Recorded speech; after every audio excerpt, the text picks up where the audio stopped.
Hello, we're live. Hey guys, welcome back to Jimmy Explorers. Today we are exploring 1950s B movies, and we're gonna have Jimmy react to stuff he's never seen before. So Jimmy's heard the term B movie before, and he knows about the creature features from the 1950s, but he's never seen the posters. I've never shown him. And kids are inundated with so much content nowadays that it would make sense that he has not seen that, or if he's seen little pieces of it, it was just like a millisecond. Or, but I've never directly shown him anything from the 1950s, so it's such a big piece of American history. And for you guys that don't know, here on Jimmy Explorers, we explore everything from travel around the world. We this past weekend we had massages in the house. We do all kinds of crazy stuff, and we also, this is like the first video in terms of like Jimmy reacting to stuff that he's never seen before. Yeah. And we also cover history as well. So this is part of that history. This is gonna be reacting to movie posters from the 1950s. So the 1950s movie, B movie explosion, the reason why that took place was because it was a direct response to television, the threat of television, which was rapidly entering the homes of everybody. Yeah. And also the cultural reaction to the Cold War. So this is like post World War II. Everyone's reacting to the potential possibilities of things going nuclear, like radiation. So many of these films are related around like people getting exposed to radiation and then turning into monsters. Like there's one movie like where a woman becomes like 50 feet tall. They have these shots of like little ants, and then they composite them onto like people like running and saying ah. So it's very much about a cultural panic that was taking place. Yeah. And it was the first time Hollywood realized that the biggest market for them now, especially with there being television, older adults were like wanting to stay home more. So that meant that there was a whole new audience, and they were realizing actually now that suburbs are a thing after post World War II, like the suburban family, they had all these new cinemas that were built in these suburban malls, suburban areas. And so teenagers, that was the first time, was the 1950s. They really realized you can make a movie profitable just by gearing that movie towards teenagers. And to this day, that is still maybe, and just until recently, not so much, because now teenagers are on their phone. But up until like the 2016 or so, the teens were the primary audience because they're the ones who had a little bit of extra cash. Yeah. And they didn't have necessarily a busy schedule. They weren't like exhausted from the week from working or whatever. Right. So it's like you don't necessarily want to go out and watch something if you can watch something at home, right? If you're like in your 30s, 40s, 50s, in terms of your age. But now we're looking back at the 1950s with like a new lens and being like, this is really interesting because it gives us a lot of insight into what was going on in the culture. So it was really a main reaction to TV, the Cold War, right? Yeah. And then also like a recognition that with all these new suburban centers, that the teenage movie audience, along with the drive-in, right? The drive-in movie was a big thing in the 50s. Yeah. And they would package these movies with an A movie. So there'd be like an A movie, and then a B movie would play along. And then later, going into the 70s, some of this stayed around in the 60s and 70s, but most of it really did end at the end of the 50s. These creature features. But they later were called like grindhouse because it just kind of kept getting more and more like exploitation-y. So a lot of these movies just played off of moral panic too. Meaning like, do you know what moral panic is, Jimmy? Like panic around town? Well, it's like moral panic, meaning like after World War II, like there was all that advertising around women like cleaning the house, and like that movie Mona Lisa Smile with Julia Roberts is about like women going to university and it just becoming like a training ground to become the perfect housewife. But like moral panic would be like, panic around, rowdy teenagers being, because the more independence, because both parents were working at this point, right?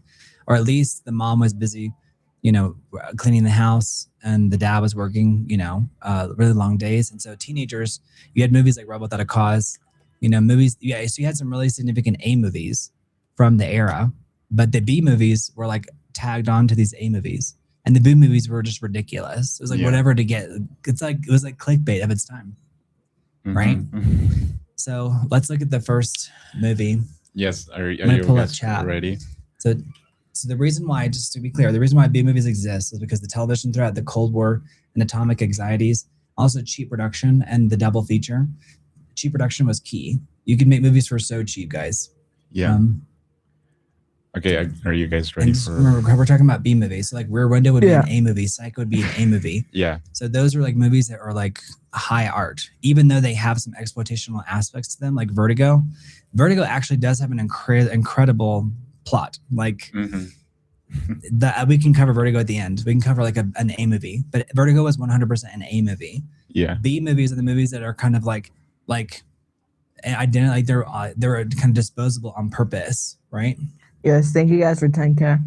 Thank you guys Thank so you much guys, for 10K. everyone. It's Yeah. amazing. Yeah. We're so excited. So we're continuing the climb. Yes. It's the climb. It is. Okay. All right, let's do it. Now, are you guys ready?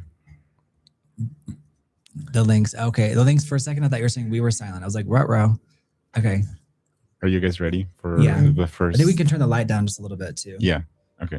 Let me- I think. Oh, do you have the dial? Yeah, you have the dial right over there. Oh, it's the camera. Yeah. It's probably the f-stop. 'Cause we- Okay. Hey, the art. Hey, Gizmo. Brent, nice idea for a live today.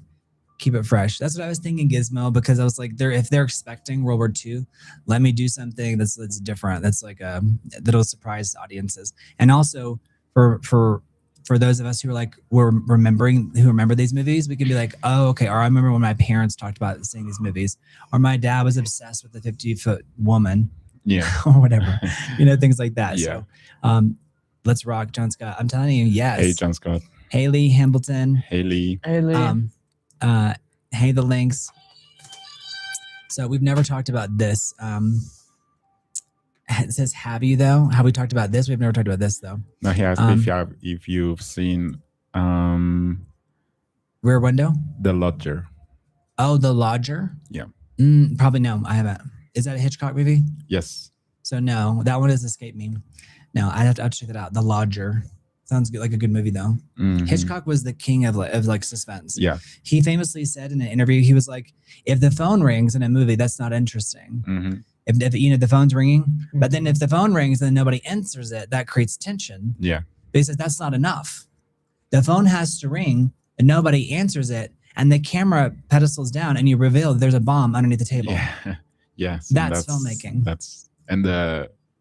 That's really clever. I mean, it's a really smart way to kind of boil it down. The audience knows, but the characters don't. Exactly. So that's You've given the audience a heads up that the characters don't know, right. and so now it creates this tension for the safety of the characters. Yes. And in the early days of motion pictures, and the earlier days of motion pictures, everything felt more real. So it's like now it's like things have gotten more and more gory. Mm-hmm. Particularly with B movies, I think they were very, very very real. Yeah, it was so gory, but also some of it's like so cheap too. Like you'll see some stuff where like they cut to like a pot simmering, and they just like zoomed in on it to be like, and we're going to the surface of this planet, blah blah blah, and it'll just be like a stew. You know what I mean? But they'll just do what they can with these limited budgets. The tricks, yeah. Okay, but I'm gonna pull up the first poster. Okay. 3, 2, 1. Hey, Martin, be cool, be chill. Robert. All right, so this is the first movie. This is Robot Monster. All right, this is the first movie, Robot Monster. Okay, Moon Monsters launch attack against Earth. Okay, what do you think about this movie poster, Jimmy? What's your first reaction to this? Let's see.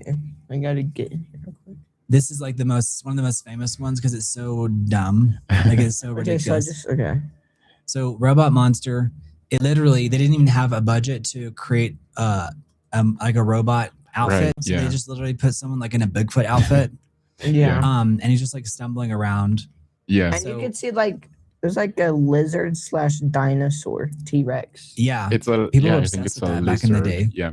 So the premise for this movie is that a gorilla suited alien with a diving helmet tries to wipe out the last humans on Earth. So it's essentially this creature on the poster trying to get rid of humans on Earth. And if I'm not mistaken, this was 3D.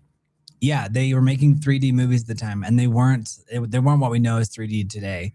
But they would have like a blue and red. Oh yeah, we The blue, yeah, but red. it wasn't really 3D. So it was just very schlocky, like trying to get people to watch stuff. Yeah. Because it was also a reason to make people, because there was such a fear of television at this time. They were trying to get people to watch stuff in the theaters. So 3D was a gimmick, and then it came back again with Avatar. But it didn't really last even with Avatar, especially with the 3D televisions. Ash and Fire, is that what it's called? Coming out? Yeah, it's already out. That already came out. Yeah, Fire and Ash. When did it come out? Actually, yeah, that came out. And then the next one is there was The Way of Water, Fire and Ash, and then the next one is I can't remember what it's called. I don't know what it is. Yeah, me neither. But the 3D, yeah, it's kind of always been a gimmick. Yeah, they made people sick, says the art. It's true. Like a lot of people got nauseated. And Jimmy Brent Smith, yes, everything we can. Yeah, they were feeling bad at the movies because of the effects.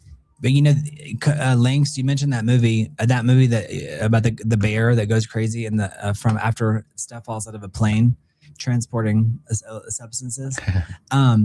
That actually is probably, that's still an A movie because it's actually like well made. So it's like made to kind of mimic what a B movie would be, but actually making it actually funny and like clever in its own regard, right? Yeah. Whereas like B movies, like a lot of B movies have there's nothing redeeming about them. Like there's not like necessarily like a great strong metaphor, let's say, inside of the film itself. So that's the thing about B movies. They didn't have to have any redeeming qualities. Like it was just pure, like, schlock. Yeah. We have everything. We'll have to get whipped cream. David, Jimmy, I knew you were going to mention that. I was like, yeah. You just want to get that whipped cream, not like pie. You just throw it. Yeah, we can do it. Absolutely. They covered all their bases with the makeshift monster. That's right, John Scott. He makes a really good point. It's kind of like, what can we put together? Okay, Bigfoot outfit, a diving helmet. It was like, let's just piece together what we can. But the fact that they called it robot monster is like, okay, wait, what? And in the movie, if I'm not mistaken, he falls in love with the last woman on Earth. But his mission is to like eliminate. Carrying a woman in his arms. Yeah, which is kind of like a throwback to King Kong, right? Like that idea of someone in that kind of an outfit. So robot monster is really crazy. Any other fun factoids? Yes, fun fact. One of the ultimate how is this real posters, because it's it's kind of like very telling of the story, but it's also I mean, you can imagine the plot by looking at the poster a little bit, but at the same time it's kind of like these movies that take itself seriously when it's a little bit well, I don't think that camp was the thing yet. No, you know what I mean? Right. I don't think they understood, like they didn't have such a strong concept of camp. It's so bad it's good. Maybe the teenagers did, but as long as they were going to the movies, to the drive-ins and seeing these movies into the 1950s, a lot of these movies came out in the late 1950s. I've not been in a drive-through movie in like 3 years. Well, drive-in movies aren't really that much of a thing anymore. So they exist like in small towns, and they kind of exist as like a novelty. I went out with the kids in Washington. Yeah, but it's still considered a novelty because it's not necessarily convenient. Because you got to go on the radio channel, and then they like. Yeah, you like literally tune it to like a dial. Yeah. And like they like broadcast the signal. They have modern versions of it, but they have one down the road. Like they have one like in an abandoned parking lot. I don't know how better that is. They're not. It's like a vibe. It's a gimmick. Yeah. And it was designed. These B movies were also designed for like you to be talking with your high school crush. Like this, you're talking to the girl you're interested in. And you're in the car, and like that's why you would see movies where they kind of, if they ever put a B movie like on display inside of an A movie, you'll notice that the characters are not really fully paying attention to the movie. Right. Because it was never meant to be taken all that seriously. It's like a pretext to hang out. It's like, we need to do A, B, C. How many times in a movie have you seen like, you want to go to the drive-in tonight? You want to, it's kind of like getting an ice cream sundae in the 1950s. It was like a thing because there just weren't so many options. It wasn't like, I'll just be scrolling. I'll be doom scrolling. That wasn't a thing. There were no cell phones. There was no internet. And even television programming was very limited. And fun fact, all the people that were making B movies, the reason why they stopped is because those same production houses, they didn't just shut down altogether. they shifted all of their production efforts into making television Well, especially at the end of the 1950s. now we need to change this to to 20. to 100,000. Yeah, Guys, we made the goal. well, let's make mini goals in between. That way we can hit little mini wins, right? So we can set it to 15. So I'll get I know where it is. I just put it on top of the refrigerator yesterday in my room. Yeah, thank you guys for helping us get there. the 10K subscribers. Yes. Let's go. Yes, are you guys Budget 5 French fries and a burger. That's right. And guys, we're leaving. Hey, Danny Morales. We're leaving really early in the morning. That's right. So we're still doing our subscribe-a-thon until we're going all day today, until the morning light. So And we still haven't packed, so I have to pack that. Yeah. We'll pack just before because it's not rocket science. So okay. Would you guys watch this movie based on the poster? Would you watch the movie based on the poster, Jimmy? Would we watch the movie? Not really. There's so many movies now, right? I would probably watch a couple of B movies just to get more from to remind myself a bit of the vibe of them. Because again, they do have historical significance in the sense that they represented like in America in the height of Cold War fears, moral panic, the rise of suburbia, suburban living, and the redirecting of movie marketing towards teenagers. That's a big deal. Oh, Ezekiel, no, we didn't get it yet, actually. So we didn't get the emails that we started asking about. Yeah, I didn't see the email yet. I don't know if I didn't. Maybe they changed it. I don't know. But don't forget Jimmy McAllister when you leave the airport. Jimmy McAllister. What do you mean? That's probably a movie reference. I'm skipping. The wigs? No, because McAllister's last name from Home Alone. Oh yeah. Saying, don't forget you. Don't forget you. Yeah. Good joke, Dag Overhaul. Dag Overhaul. You want to be our first? Let's be our first super chat. Be our first super chat, Dag Overhaul. Come on. We only have a goal of 30. Yeah. Are you guys ready? Are you guys ready for the second poster? Yeah, but I would probably watch it just because it's considered like it's so bad. It's funny. It's like laugh out loud hilarious robot monster. Robot monster looks interesting. Yeah, there are some B movies that are. Some actually the actors are acting with conviction, and others it's like they're just like whatever. Yeah. You know, I think at the beginning they didn't. If you don't know how well a product's gonna do, right? Maybe you just give it your all, and just see how it goes. And it's like Faye Dunaway and Mommy Dearest. Like she's actually giving a good performance. It's just so over the top considering the circumstances that it came across as campy. But some people really do appreciate that performance in Mommy Dearest. Yeah. Which was obviously way later in the 80s. Now let's see the second poster. If not 90s. I think it was 80s. All right, next movie poster. And you guys were seeing them with this. All right, Plan 9 from Outer Space. Plan 9 from Outer Space. So you see like these UFOs, it's like Frankenstein-y. It's just kind of like that kind of looks like the mom of Wednesday Addams. Exactly. Yeah, it looks like Morticia. They've got these giant. Thank you, Ezekiel. Thank you so much. Ezekiel. The art. I don't. Is there a producer who's that? I don't know.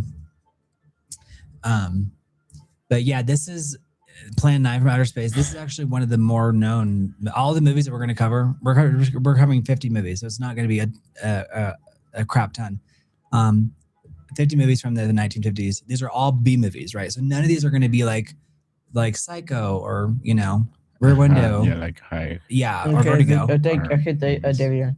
But this is really crazy. Off Google, you will generally receive a quick animated congratulatory email within a few days. All right, David Young. They probably want to wait for a few days to make sure like that your numbers are legit, right? So maybe that's why we haven't gotten it yet. All right, yeah, this is Ed Wood. Yeah, this one. So tell us about this one, Mario.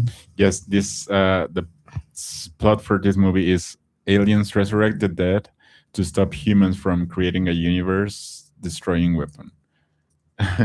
It's actually I know this plot. Yes, yeah. So the aliens they resurrect the dead people to bring them back because humans. Again, this is tapping into Cold War fears too.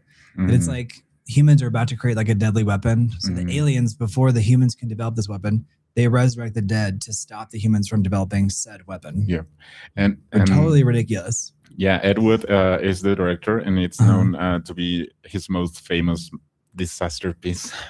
Yeah. So It's a masterpiece. It was disaster piece. Right, but it became so bad that it became good, and it's funny because the poster says almost starring Bela Lugosi. So I saw that. It makes fun of itself to kind of. I think he understood like camp early on. Like, yeah, but everyone understood camp. Do you know what camp is? What do you mean? Like in what term? So there's camping, right? But the word camp means like something is so There's bad. camping. There's a camp. Like you go to a camp. Right. And then there's. But there's also a term camp, which is like it's so bad that you enjoy it. Mm-hmm. So it's kind of like even Lady Gaga in the beginning of her career, and even maybe to this day, it's like some of the outfits are so ridiculous that it's like it's so bad it's actually good. Yeah. So I think Lady Gaga really was tapping into camp. The camp is like it's so bad it's good. Yeah. And so this is like this movie is a little bit self-aware. So sometimes camp you don't realize, like Mommy Dearest is an example of it didn't realize it was camp. Right. You know, which is a movie later about a famous actress. It was about Katharine Hepburn, I believe. Yeah, the definition of camp is a sensibility that embraces artifice, theatricality, and playful exaggeration. Like playful exaggeration. Mm-hmm. But sometimes the movie doesn't realize it's camp until later, and it's like, okay, sure, we'll accept it. It's like Reefer Madness, or you know, certain things become camp. Right. Like maybe Rocky Horror Picture Show kind of knew it was camp going in because it was so ridiculous. Would you consider that one a B movie, or is that a Rocky Horror Picture Show? Mm-hmm. No, I wouldn't consider it a B movie. I would consider it like because it was after the B movies, because the studios were actually producing the B movies. I would consider it an independent film. Why is it called for Plan 9? Yeah, that makes sense. It's like awaken interests. It's like, why Plan 9? You know, what was Plan 1, 2, 3, 4, 5? Yeah. Right. That's why they do that. They don't do it anymore. But even in the 90s, there was a movie with Sandra Bullock called Love Potion Number 9. And it was like the love potion that you know, it works and makes the other person fall in love with you. It's really a great movie, actually. Do you guys remember Love Potion Number 9? David Young said, for 1 million subscribers, can you do a full month of traveling? Oh yeah, absolutely.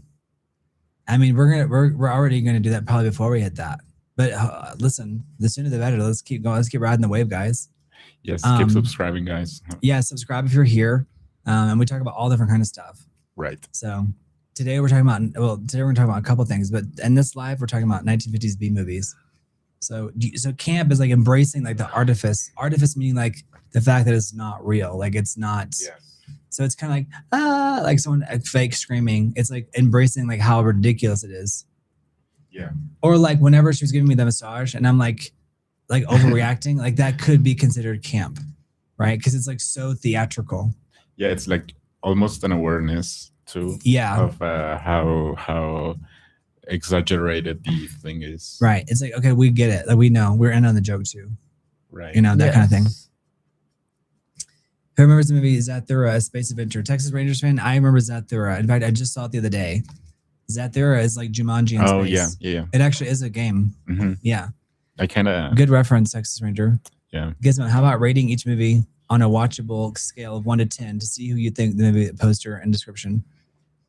Yeah, I like it. So I would rate Robot Monster like as a... I don't know. I've never watched them. No, based on but the rating poster. it like on the poster itself. Oh. Like, would you rate it from like 0 Like to 10? how... Probably Robot Monster is like 4. I would say 6, just because it's so bad. It kind of is intriguing. And then this last one, I would say maybe even a bit more because it does make you want to think like, what was planned 1, 2, 3, 4, 5? 6. So I would say 6 again. Mm-hmm. Okay. Yeah, Interesting Gizmo, rates. with all the options today, like all this stuff is like less appealing, right? Yeah. But again, even today, it's like, what do you watch and why? There's so many variables. Yep. Okay, so this is the next poster. Have you seen Zathura, Jimmy? No. All right, we gotta play Jimmy. I did play Empire of the Sun last night because that was gonna Oh my God, what is this? that was gonna be the idea for today was Empire of the Sun. What But I was is like, this? he didn't finish the movie because it's like 3 hours. So we ended up going to bed, but he got to see like the first 2 hours of Empire of the Sun last night. Brain from Planet What is The that? Guys, brain super chats from for you want us to do Empire of the Sun What the heck? for later today. This one is No, really bizarre. the The brain brain from from Planet Arouse. A two. A two? A 2, yes. No, it's so like it looks so silly. That I would say like maybe a 7 No. or even an 8 potentially. No. It looks. What? Oh my gosh. Well, here's the plot. A floating alien brain. A floating alien brain. Okay. Possesses a scientist and threatens Earth. David, I'll answer in a second. Floating alien brain possesses a scientist and threatens Earth. A floating alien brain poses as a Yeah. scientist and threatens 2 or Earth. 3. But the idea was that like they're like, what can we come out with that's so crazy? There's like the idea of watching it. It just seems so bizarre that it's like that we have like Exactly. what would drive Gizmo- teenagers to go look, see this stuff. Gizmo said, I agree with Jimmy. No. Right. But we're also looking at through today's lens. Yeah. So like we're looking at it through like today's options. If I was back then, No, if you were back then, there was no internet. And so like this is like the craziest thing you could potentially ever see. So that's what they were playing off of was like teenage interests and stuff that is like what? Even little kids, right? So a lot of our favorite directors, these are the movies that they were exposed to as little kids. So it's like they were like fascinated by the idea that you can take such a good zany what year was idea this? and make What a year movie. was this released? This was released. Hold on, let me look. So these are all from the 1950s. Mm-hmm. So the 1950s was the Okay. height of, 1957. Mhm. yeah. So 57? the late 1950s was like the height of it. And near the end of the B movie as we know it, kind of ended at the end of the 1950s. Exactly. This That is actually creepy. Oh my gosh. It's a creepy poster, right? Yeah. But the creature itself, it's also creepy. Can I? Yeah. Pull up It an was brain image. rot of the 1950s. But you have to remember that there wasn't a whole lot of options in general in the Mhm. 1950s. So this stuff is so goofy, but at the same time, it does have its charms, and the fact that like there's like a kernel of an idea there that inspired a lot of our favorite directors today. I bet you I could create the internet back then now.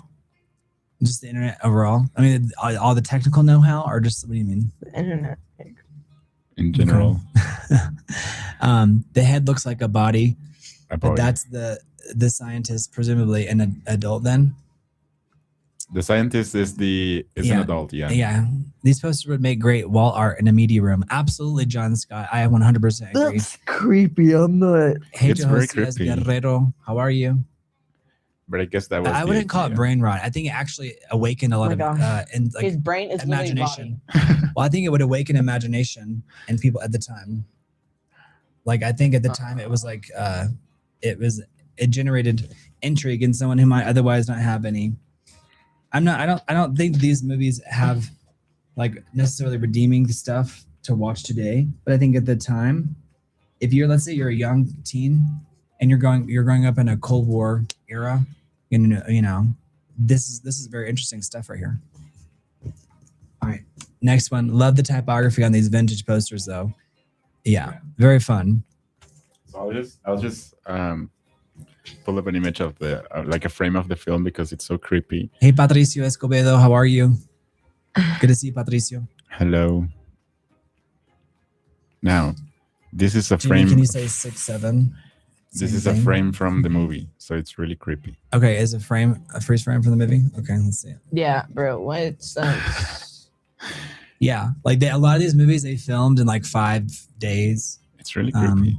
I think Robot Monster was filmed in 4 days. Yeah, that's crazy.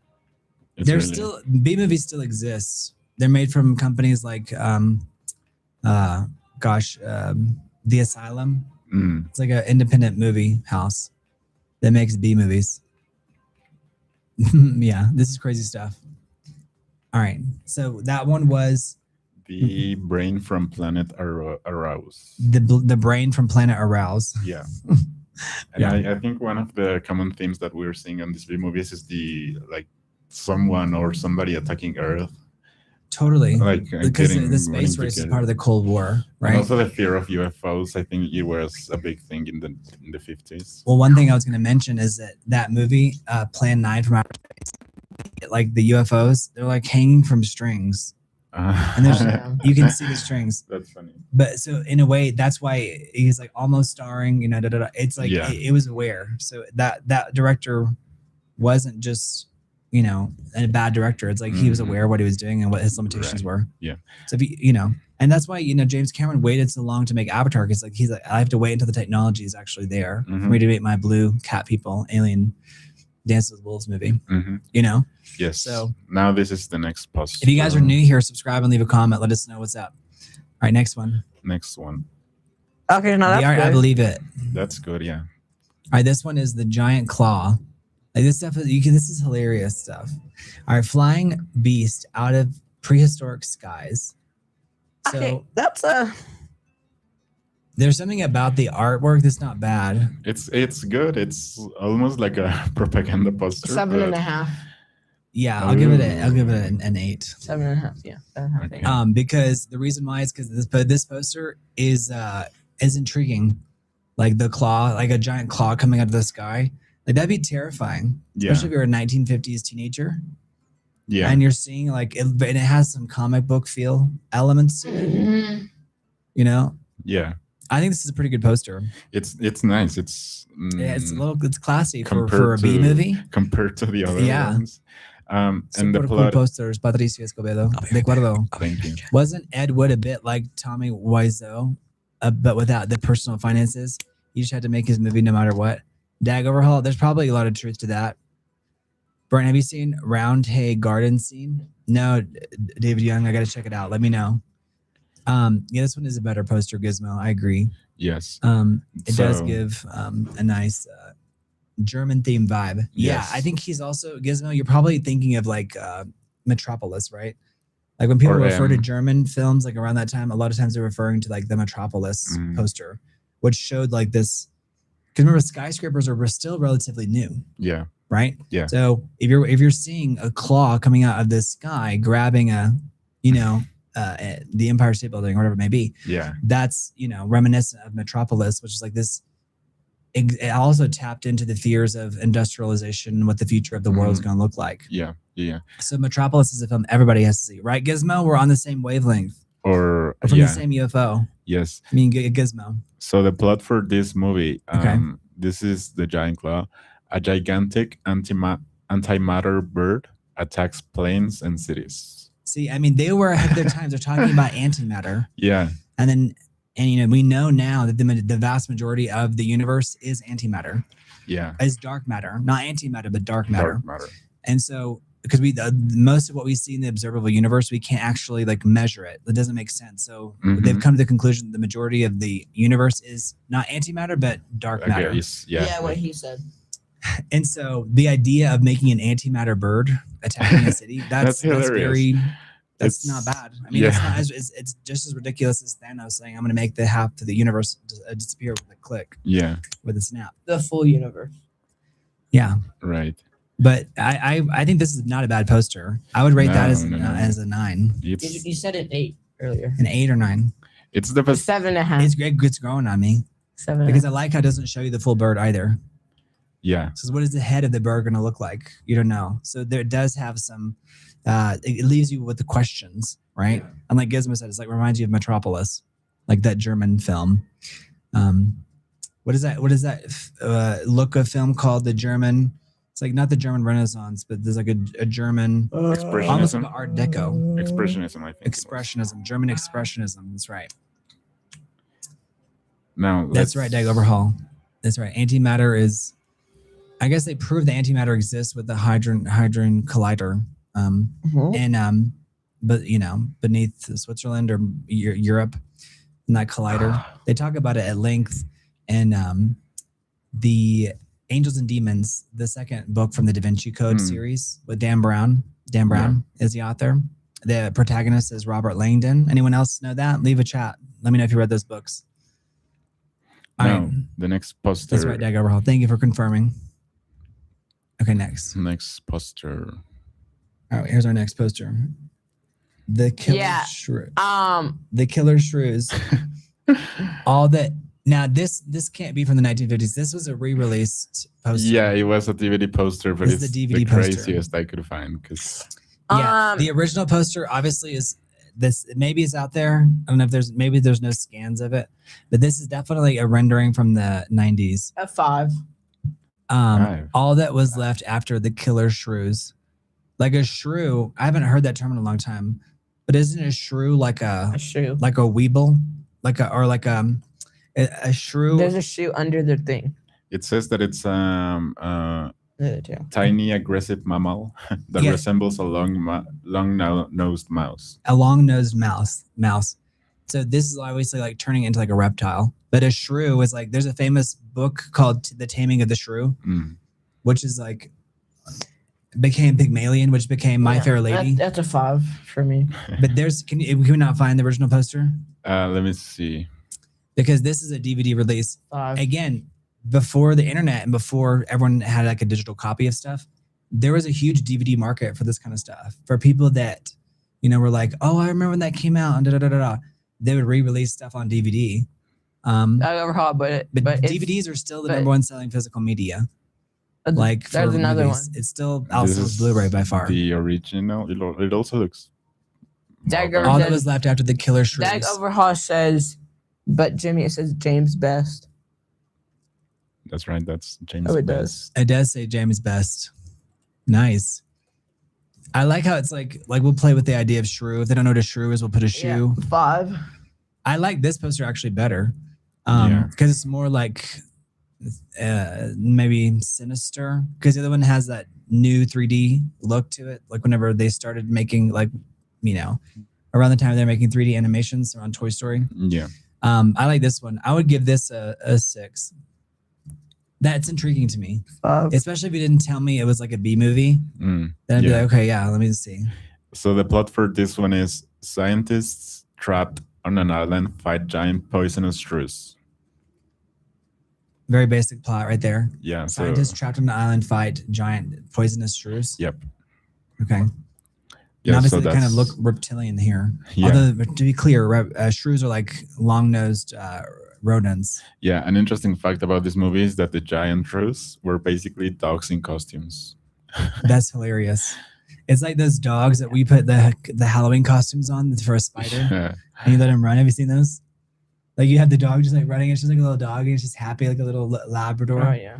And they put a spider out, and they're like because you're like running down. It's hilarious. They have like a Chuck. They have like a Chucky outfit with the knife. Yeah. It's so funny, but I love that. That's funny, John Scott. They just be adding new features. So now they are poisonous now. Okay, right. So I just trapped on an island with giant poisonous shrews. Yeah. But shrews are basically little. But let me know in the comments if y'all know about the taming of the shrew, and I'll teach Jim about that later. The Taming of the Shrew, which was a book about like treating a woman to be like living in high society. Let me know if I'm getting that right, because isn't the Taming of the Shrew, or is that different from? Did that become Pygmalion, and did that become My Fair Lady, or is that a different evolution? It's not related to this at all. It's just the name Shrew. You don't see that often in media. Right. Okay, this next poster is quite interesting and funny. Let's do it. Gizmo says 5 for the last one. The wasp woman. I love how she's like wearing makeup and she looks great. I know the plot of this is funny enough. Okay. This is an anti-aging like 3 cream or whatever, or it's a treatment, and it like turned the woman into a wasp, but only at night. A 2. A 2. I would give this a 4 or 5. I would give it a 5.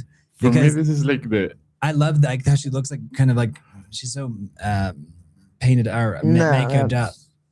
That is kind of hilarious. This is great. I mean, this is the best so far. Yeah. I think for me, it's a 7. It's definitely, again, tapping into like fears of playing God with science. Yeah. And like it's definitely a precursor to the wasp, right? So you're right. The plot for this is a cosmetics executive uses experimental wasp enzymes to stay young with monstrous results. So this is essentially the 50s substance. Susan Cabot, Fred Isley, and Barbara Morris.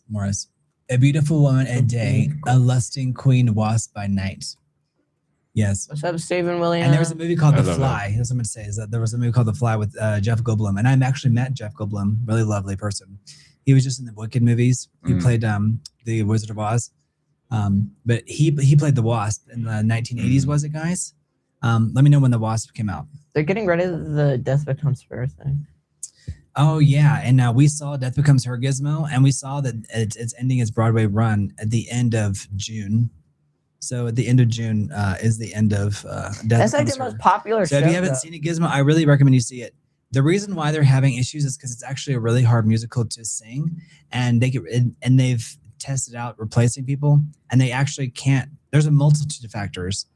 Ultimately, at the end of the day, I think they probably could find someone, but not big enough of a star to keep the show going. Yeah.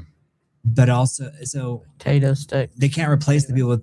People can do it physically, but they don't have enough star draw. Like they can't do stunt casting. Mm-hmm. Like Leah Michelle in Chess, that was stunt casting because she's a celebrity for me. Maybe not for you, but she is for me because I watched her in Glee. Yeah. But they can't find anyone who has the voice who can replace those characters because the singing is pretty tough. Why don't they just... Okay. Hey, David. How's it going? Hey, Stephen Williams. How are you? Hey, David Young. Guys, trying to get to 30 Glad super you're chats. back. If we get 30 super chats, we'll Yeah. go live in Texas. Yeah. And we'll do some fun shorts today if we reach our super chat goal. Yeah. So this That's is the ajolote, David Young. That's a little mole salamander from Mexico. It's an axolotl. Axolotl in English, yeah. ajolote. It just sounds so wrong to say axolotl. No, it doesn't. Yeah, but I don't. Axolotl. Ajolote. What's so weird about an axolotl? No, I guess just because you hear something in your native language or the native thing, because it's so unique. It only is like native to that one area in Xochimilco. Yeah. If you guys haven't seen that video, there's a really beautiful video I recorded of the young guy who it was his birthday. He just turned 13, and he was the one rowing our boat. So he was the guy, and they use these giant long sticks. So they can reach the bottom of the Of the canal. river. It's really a canal. It's like a River, canal, whatever. Yeah, and that's the only place that's native to those animals now. Exactly, Gizmo. That's what I'm saying. It's called an axolotl. Oh, what a waddle. Right, Gizmo? All right, next movie poster. Or did we have any fun facts about that movie? Yeah, well, the weirdness of the chip monster, like the chip looking monster, was surprisingly wild sci-fi idea. So it also came. And she was only a wasp at night, so it was like made it convenient for filming, so they didn't have to show the outfit. Yeah. And if I'm not mistaken, like you could see her zipper, like in the That back. would be interesting. Yeah. Like whenever she was a wasp, like you could see like. So they didn't take a lot of, it wasn't like they didn't have the level of production like, let's say, Wizard of Oz. Right. Which Wizard of Oz, now that I think about it, wasn't that from 1939? Yeah, it's from the 1930s. Yeah. The Wizard of Oz is such a freaking masterpiece. I was in a And play. it's crazy at the time that it was At a underappreciated. school for it. Yes, 39. Yeah, Jimmy was a munchkin. A munchkin? You couldn't play a munchkin now. You're so tall. I played a How munchkin. could you play a munchkin? But you were And 5 years old? no. How I old were was you? like, let's see, was that 5th grade or 6th? No, it's 5th grade. Probably like 11, 12. That's interesting. I was the Monkey King and a munchkin. So I had That's all my cute. monkeys were following me. Oh, Aw. now you're the monkey. I forgot what boy. even I said. No, that's really. I still have the munchkin outfit where they put holes in my pants in there. Before you go on to the next fun fact, the thing about the Wizard of Oz too is it's one of the few properties out there that has created such incredible amounts of derivative work. Like there's so many iterations of the Wizard of Oz because something about it is just inherently fascinating to the human psyche. So it's like you have the Wizard of Oz, Return to Oz, you have Wicked, all these explorations. The musical is amazing. Super chat and I'll sing a song from the Wicked, from the musical. There's been some confusion over roaming here at Shiz. Okay, you said a But of super course I'll care for Nessa. But of course I'll rise above it. For I know that's how you'd want me to respond. Yes. There's been some confusion, for you see my roommate is unusually and exceedingly peculiar and altogether quite impossible to describe. Blonde. Dun dun dun boom. loathing. You're blonde. Yeah, but the other girls, well, Glenda, at the time named Galenda, says like, she's like altogether quite impossible to describe, and then Alphaba says blonde, so it's like a funny like just short answer. Yeah. Andre, don't go. We are all here. Yeah, don't chatting. go, guys. Andre, stick around. We're reading your The comments. Art 8039. The Wiz, The Wiz is also another one. Yes. Mhm. Sorry, I pulled up the poster. Imagine becoming a wasp. I can imagine it for sure. Now this Hey is Shadow, the next how are you? Hey poster. Snag Pony. Hello, Raimi's Shadow. Oz is actually really good in my opinion. Snag Pony, I liked it too, but it got a lot of Here's the next hate one. during like Here's the next later. But I mean, it's but some of it's kind of seen through like a really Brent, there's the like next cynical poster. lens. All right, this is Attack of the Crab Monsters. Attack of the Crab Monster. I love the face of the crab. It's really funny. Yeah, the face of the they crab added is like- eyes to it, like human eyes. Arous says from the depths of the sea. of the sea, a tidal wave of terror. And so the plot for this one is giant intelligent crabs absorb human minds on a remote island. I mean, from the poster doesn't look too terrible. No, I'll give it. It's very reminiscent again of King Kong. Yeah. Like putting a beautiful blonde woman, or just a woman who is like proportional, and then putting her in the In a sticky grips. situation. Yeah. Yeah, the grips of like a monster or a beast. I'll give it a 5. For me, a 6. Yeah, it's not bad, especially the 6 or like the 7 nose and and the eyes of the like a crab. 7.5. It is terrifying to imagine like a crab having a human brain Yeah. and like knowing like where to like chop at you. Ugh, have you ever had like a crab? I was like, there's. Yeah. What? They're. Well, I just remember going to the grocery store and seeing them in the tanks, and I feel so bad. But Mhm. I remember going to the beach. crustaceans are not my favorite creatures. I remember going to the beach and trying to go find crabs and go put them in a bucket. Mhm. They're like You just listen. pick them up and just. The universe is like the spawned so They many pinch me incredible. sometimes.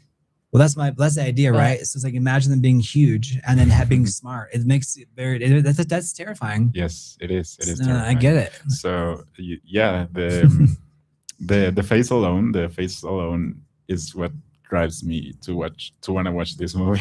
Yeah. Like listen, Um, they weren't completely clueless, and a lot of these were hand painted. What's that rope right? she's holding on to? Probably something from like a helicopter or like something that's maybe helping her off because it's on an island, right? It's an island, yeah. So maybe it's like she's finally escaping and it grabs her. It could be a scene from the movie. It You know, could like be, a- yeah. But but- it's yeah. They painted these posters. Yeah. Like a lot of these are hand painted. They had I the will- budget just for the paintings. Yes, you can see the texture a little bit. Because there wasn't like it wasn't AI, right? We know that it was definitely a person painting this stuff. Yeah. Jimmy, I just Like sent you a picture of the first ever movie poster. I will look. Okay.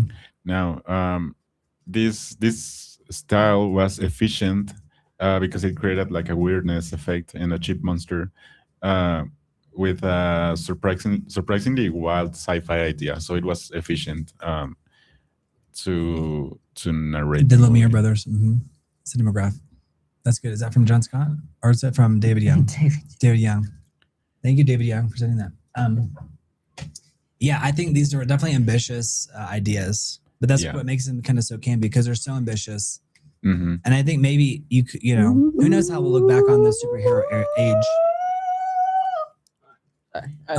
But obviously the big difference is that in the superhero age they had the budgets, right? Mhm. They You like threw a usually bunch do. of money at those tentpole Yeah. movies, and these were B movies, so these were designed to kind of be relatively disposable. Mhm. And I think after a while, like the teenagers got on to the joke Yeah, because it lasted over a decade. yeah. Okay. Any fun tip? Anything else about that? No, well, this is mostly everything, and the artwork is really funny too. I think it does, The yeah, the monster is face. creepy. All these monsters are creepy. Yeah. I think that's the idea. That's Yeah. why they're called like creature features Yeah. because like the monster in a way is the star. Right, and they were putting their efforts there. Yeah. So now this next movie poster is also creepy. So let me pull it up. Okay. The art, yeah. Don't worry about answering quick. It's all right. We're actually seeing the pictures at the same time the audience does. Yeah. So that's there the you thing. have What it. about us responding to the art? Flip? with the flip flop. Okay, so there it is. It conquered the world. Yes, this is the highest resolution I could All right, find. But it Peter says, Graves, Beverly Mhm. Garland, Leave-In. I actually think that looks very much like the later, Predator. kind So of, yeah. It looks. I give that a 7 or 8. 7. That looks really creepy. It looks almost like Star Warsy. A 5. It's like looks like Yeah. the Predator A 5. face and Darth Vader had a baby. A 5 for Is anyone else Jimmy. seeing the Predator in that? I do, kind of. Justin Bieber's going for a ride. 10. It looks like a gremlin. Yeah. DAG overhaul. It would probably take too long to upscale it. So, but I think it's not bad. You can see the teeth. You can see the idea. Like it's very creepy. It's. I just now noticed that girl down there. Yes. That's a common theme. Is that there's a woman on the poster, right? In danger, yeah. There's a woman who's like in danger, or like a woman screaming, like like that's a common thing. So it says every man it's prisoner, every woman it's slave. That's the log line there. Every man is prisoner, and every woman is slave. Yeah. Yeah, a lot of this stuff had like undertones, like there was like it was appealing to like what, because when we become a teenager, you have all the feelings. So it was like playing on some of these. You entering adolescence and some of the things. So it fired on a lot of cylinders for teenagers. Right. Like, again, Soviet era scares, Cold War scares, and then also like kids just having extra cash to go see a movie. It's like a free babysitter. And it was, you're entering the age where you're wanting to go, you're interested in girls. Then it's like, it's like playing on that without going full on. Yeah. So the plot for this movie is a Venusian creature manipulates humans through mind control. Mind control is so creepy. Yeah. It was a big thing back then. And a lot of people, it turns them on too. Like it's like a thing, like the idea of mind control is I have a higher seductive. All right. Dag Overhaul just sent me a higher resolution picture. Thank you, Dag Overhaul. Dag Overhaul. Dang, that's fast. That was. Yeah. So you can send it to Google Chat. Okay. So Dag Overhaul, thank you for that. Yeah.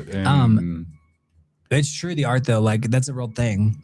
But obviously these movies, they've, here we are, 70 years later. There we go. I sent it to your email and like the other. And it's interesting. But that's the common there's a guy I just emailed this morning, and he wrote like the definitive book about movies in the 50s. And I just wrote him through his website, so we'll see if he gets back to me.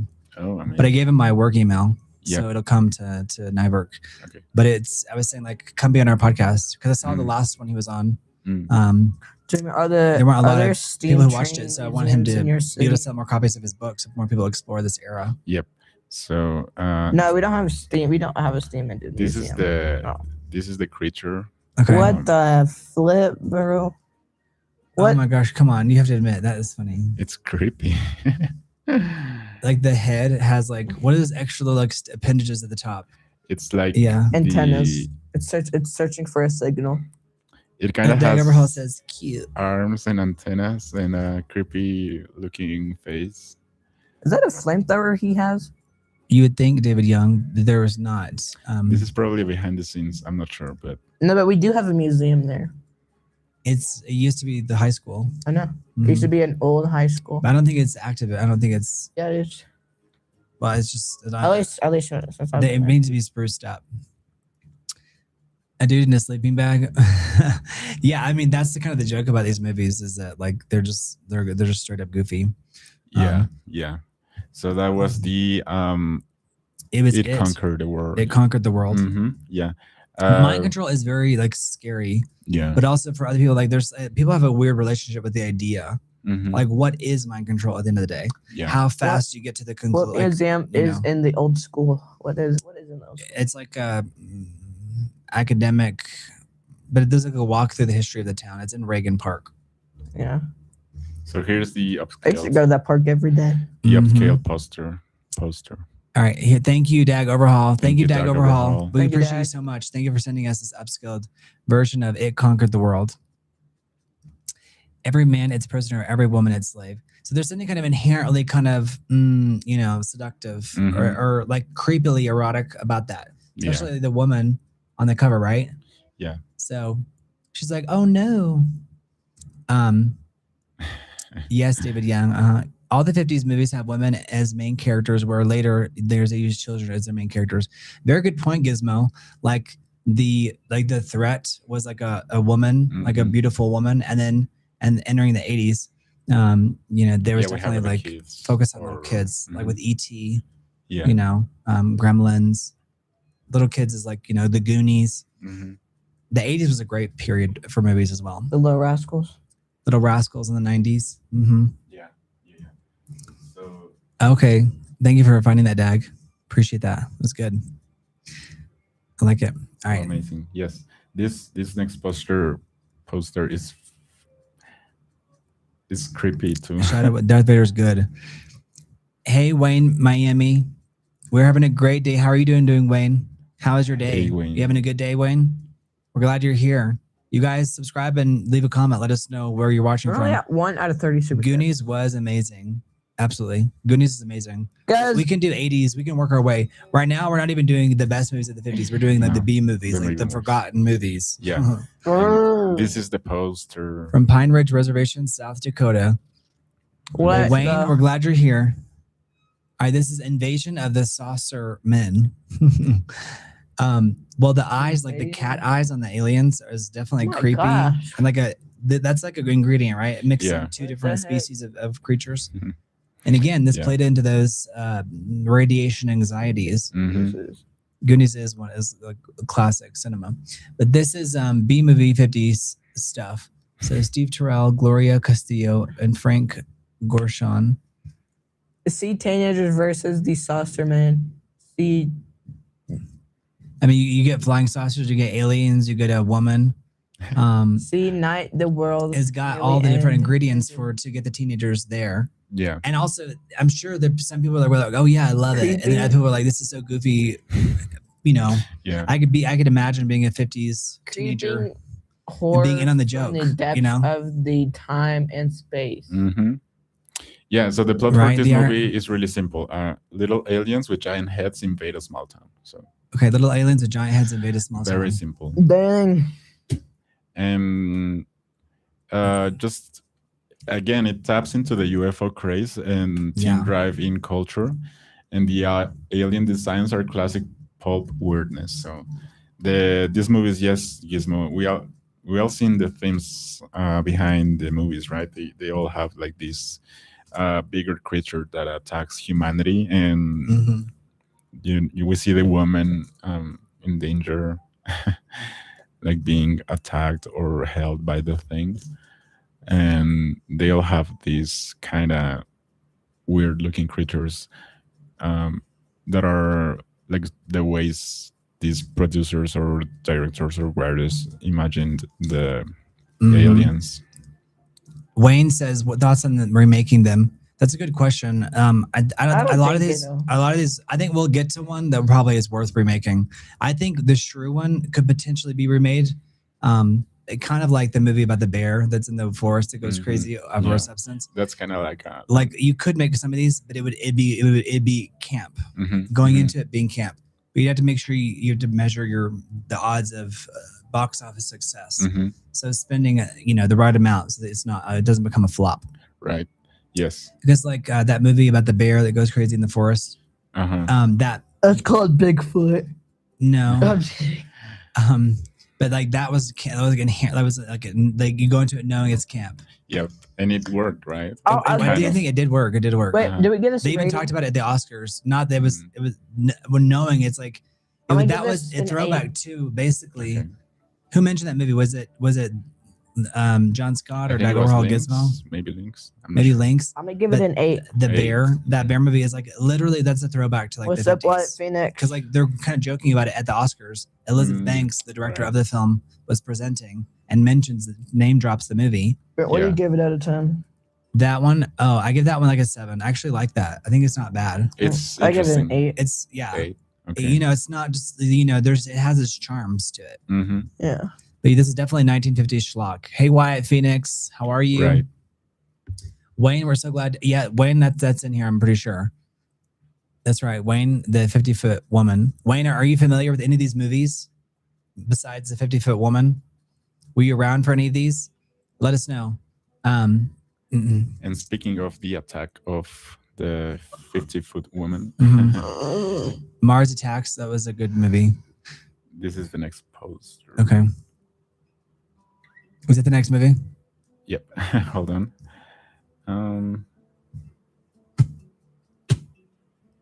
Okay, happy birthday to your mom, Shadow. Happy birthday to your mom. Happy birthday. So this is the next poster. Yeah. Yes, Andre, we're still in the 50s. All these movies are 50s, made in the 50s, B movies. All right. Those police cars. Attack of the 50-foot woman. So Wayne, you asked about it just in time. Yes, I watched them in the 90s, on TV screen in the 90s. I watched them. So yeah, that's the thing is that it provided some additional content like for late night television. You know, in the 90s they had Nick at Night. You know, they had different things and they had different programming. They would replay stuff. And so then you had the extension of cable. How did she become 50 feet? It was like a radioactive thing, I think. Does she ever go? Like, she spends the whole movie looking for her husband, who's like a little Asian guy, I think, of all things. I think he like happens to be. I may be mistaken. What's the plot? So the plot for this movie is a woman exposed to an alien encounter grows gigantic and seeks revenge. So it was on her husband. But let's see about her husband, because I remember like there's like some random plot point in there that he was like. Yes. She only makes like an appearance, like she's only in the movie with other people at the very end. Because John Shepherd is so expensive to me. Yes, we are related to Bill Paxton. Yes. Yes, he was the late great actor. Thank you. Yes, John Shepherd. We are. So great loss. Yes, it says that she is an announcer, a television announcer reports. She's making television reports, and she is like of like UFOs, and she then gets attacked by one and causing her to be 50 foot tall. Okay, makes sense. But like, you think you should have other problems? Like the author of this book, he mentions in the book, he was like, you'd think if you were 50 foot tall, like you wouldn't, like that'd be the last thing on your mind is like seeking revenge on your husband for not doing whatever. Like, do you have other fish to fry? Yeah, you know what I mean. Yeah, you're right. She seeks revenge from her husband, because he was unfaithful. They did a remake in the 90s, and she is an alien. That's right. Wayne, you're right. I'll give this one a. The Attack of the 50-Foot Woman is one of the most famous examples of this. Just because maybe the idea is so ridiculous. Yeah. But I think they put it into Dude, Where's My Car? Like, what do you give this out of 10? Probably a 9. I mean, it's really up there. Like she's standing over a freeway. You know, like. A semi truck. Instead of her being the woman who's being held by the monster, she is the metaphorical monster. A semi truck that crashed into her ankle and she's bleeding, and she's not even like. Yeah, she's not flinching. But the fact that you notice that means it's not a bad poster. Like it's like you're kind of like it has its charms. An 8. Yeah, I think it's pretty good. It's good. Yeah. I love those bras from the 1950s. Like they were like the style. They're like borderline scandalous, but not quite scandalous. Right. Yes. Yeah. Yeah. Yes. Good stuff. Good movie. So the another interesting fact about this movie is right. That's part of the charm is that like she's magically turned into, you know, and her clothes grow with her. Same with like, you know, Honey, I Shrunk the Kids, right? Yeah. So according to this source, the poster is rather more famous than the movie. Yeah. Okay. So you're giving us a fun fact? Yes. Here it says that the poster is arguably more famous than the movie itself. Oh, I think that's definitely true because it requires some investment to watch the movie. But to see a poster, it only takes a millisecond, right? So, and how many times do you see a woman like in 50 feet tall? John Shepherd said Bill Paxton, the only actor to face Terminator.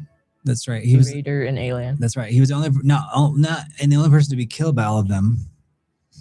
He was killed by the Terminator. You can tell that Jimmy Predator. And Brent. You can tell that Jimmy and Brent and Bill Paxton are related because they have the dimples. Mm-hmm. Is And it? Gizmo knows he's seen this in person, so he just sees all the little traits.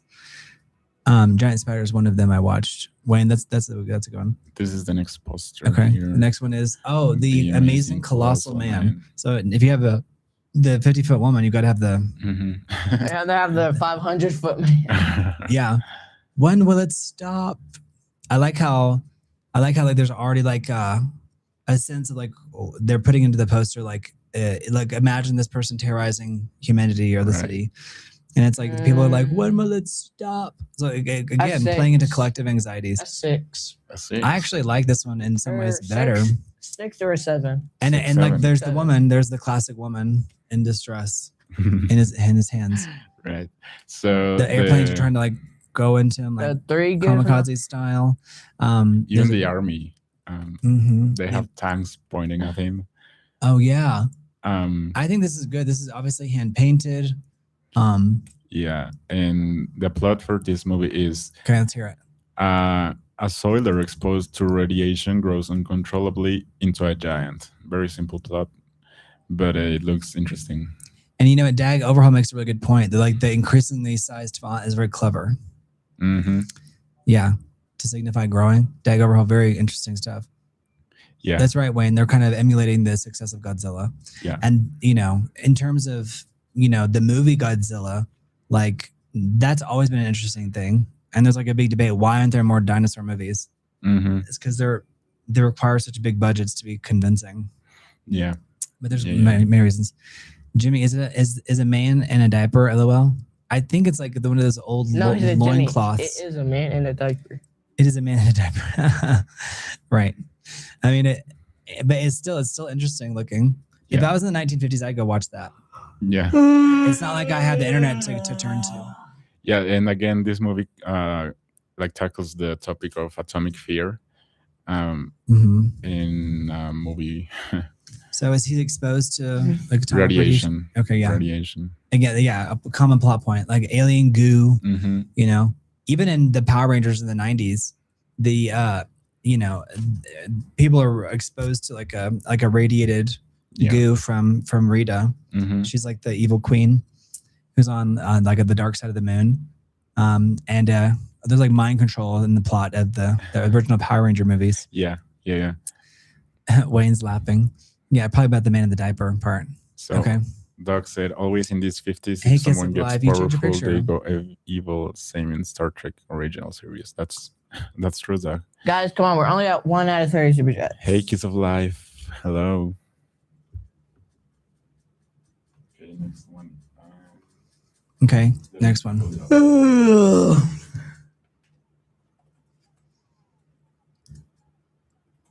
Kiss of Life, you're not late. It's we're going over movie posters Thank from you, the Ezekiel. Thank you so much, Ezekiel. Ezekiel's been the only one that has done Thank you. donations. Yeah, you guys come through for us.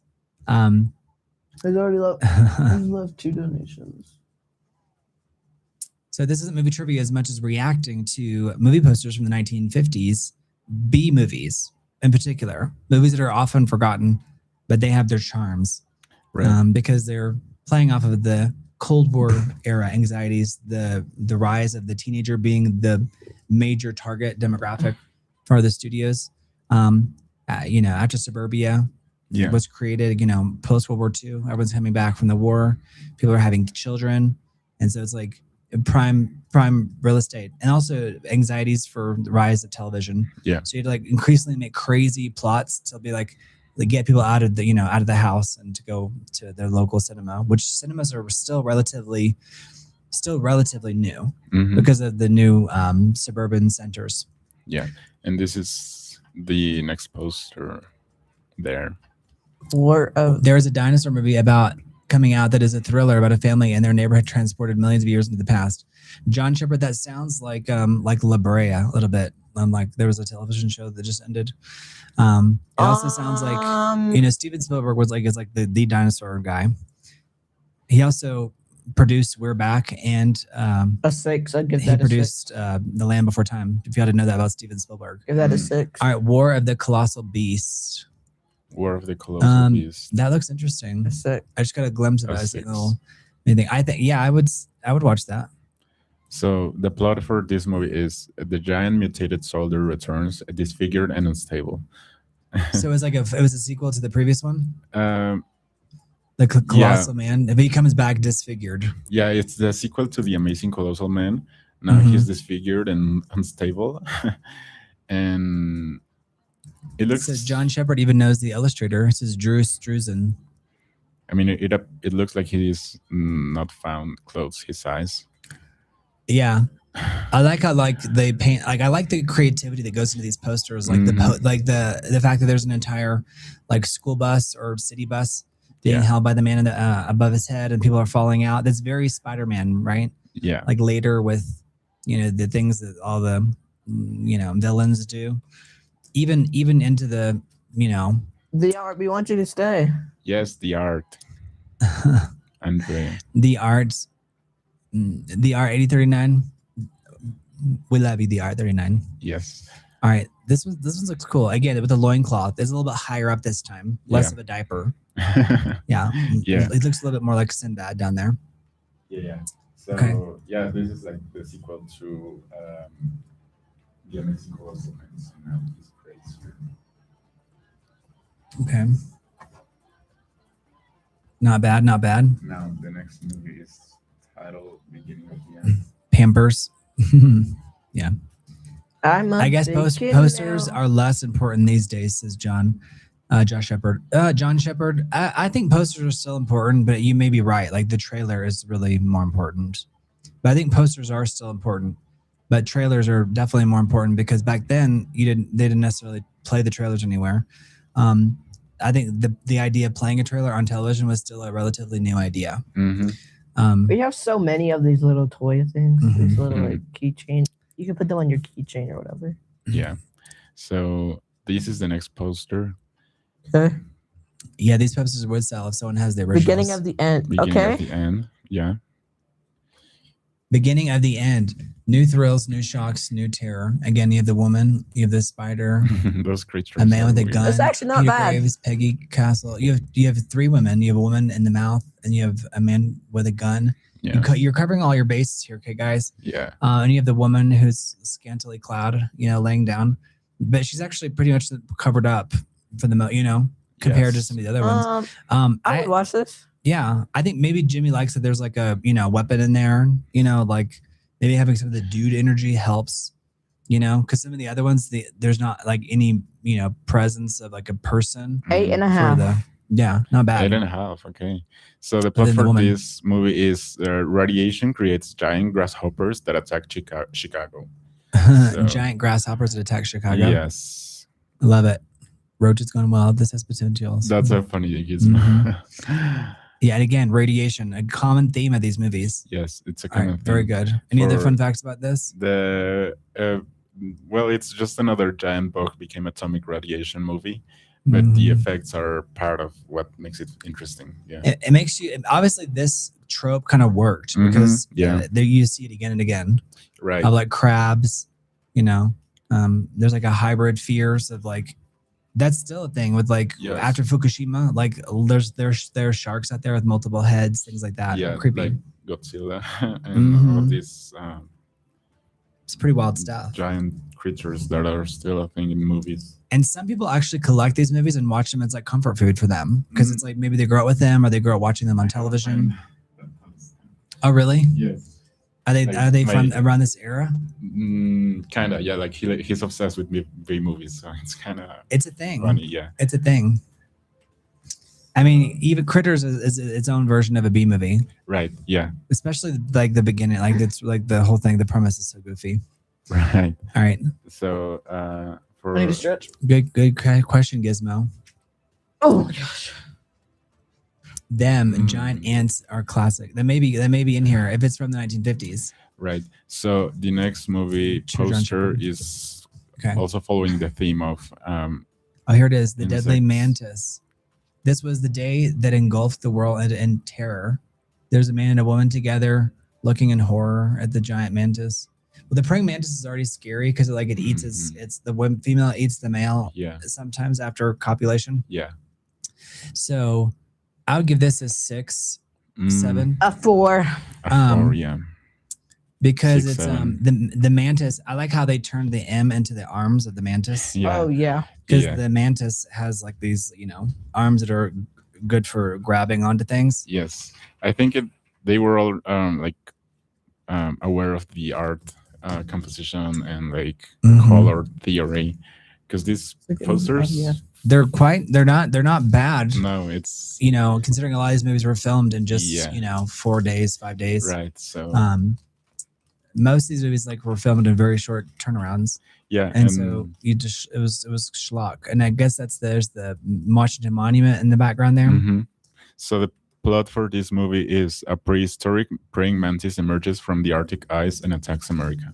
So we're still exploring those ideas of like the ice melting and like what's going Yeah. to come out of the ice, or what kind of frozen bacteria existed way back then Exactly. that was yeah. frozen during the ice age. I mean, that's a real thing, right? There are Totally. some bacteria that were trapped there, and we don't know quite exactly what they are like. That's so funny, Gizmo.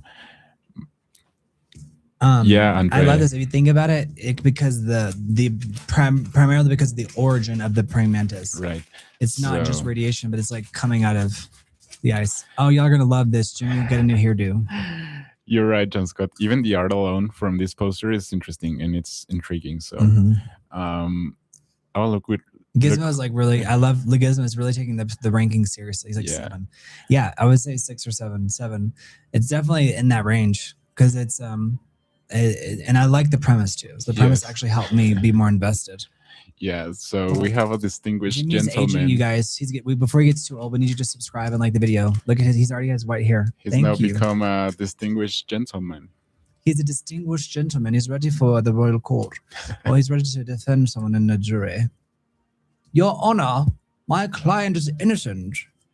I don't care that you found him covered in blood and the victim's head in his bed. He was framed, and I will spend the next hour and a half defending him. And the new movie with Jimmy starring I'm gonna go get a bottle of water. a bottle of water. You gonna go get a bottle of water? Bring me some ice. Why don't you fill up the ice maker? Why don't you? No one's gonna harm you. No, sir, not while I'm around. You're like a switchboard. You just do random stuff out of nowhere. Like you go on a British The cold accent. never and bothered then- me anyway. Uh, Well, it's called being like a vaudevillian performer. You had to switch up your acts. You know what I'm saying? Yeah. Hello, Richie. Hey, Richie. Hey, Richie, how are you? Hey, Hey, I heard 6'7". LOL. you Hey, got Richie, it. we're glad you're here. We're ranking movie posters from the 1950s from B movies. Okay, Yes. The last one was about a The praying deadly mantis. mantis. Large. Yeah. Oh, And yeah. now we're moving on to the deadly scorpion. The black scorpion. Sorry, the black scorpion. The black scorpion. Every horror you've seen on the screen grows pale besides this horror black scorpion. I kind of like how it's kind of amateurly drawn, kind of like the Babadook. Yeah. Like it's kind of like that's kind of a charming in its Yeah. own right. And instead of the woman being And like now? overtly like in fear, she's like looking away. She's like, Yes. so She's I can more, dig that. She's more seductive than the previous Mhm. ones. She's not fearful or anything. Look, we urge you not to panic or What's up, bolt from your RWD? seat. That Understand. come on, that's great I like marketing. that. I That's like that. great marketing. I give this a 9. Think summer? Yes. Also, the sign that says "shown and cut Between every the terror pizza, exactly as which filmed." is That's really great. intriguing. Yeah, shown uncut. Every horror exactly as filmed.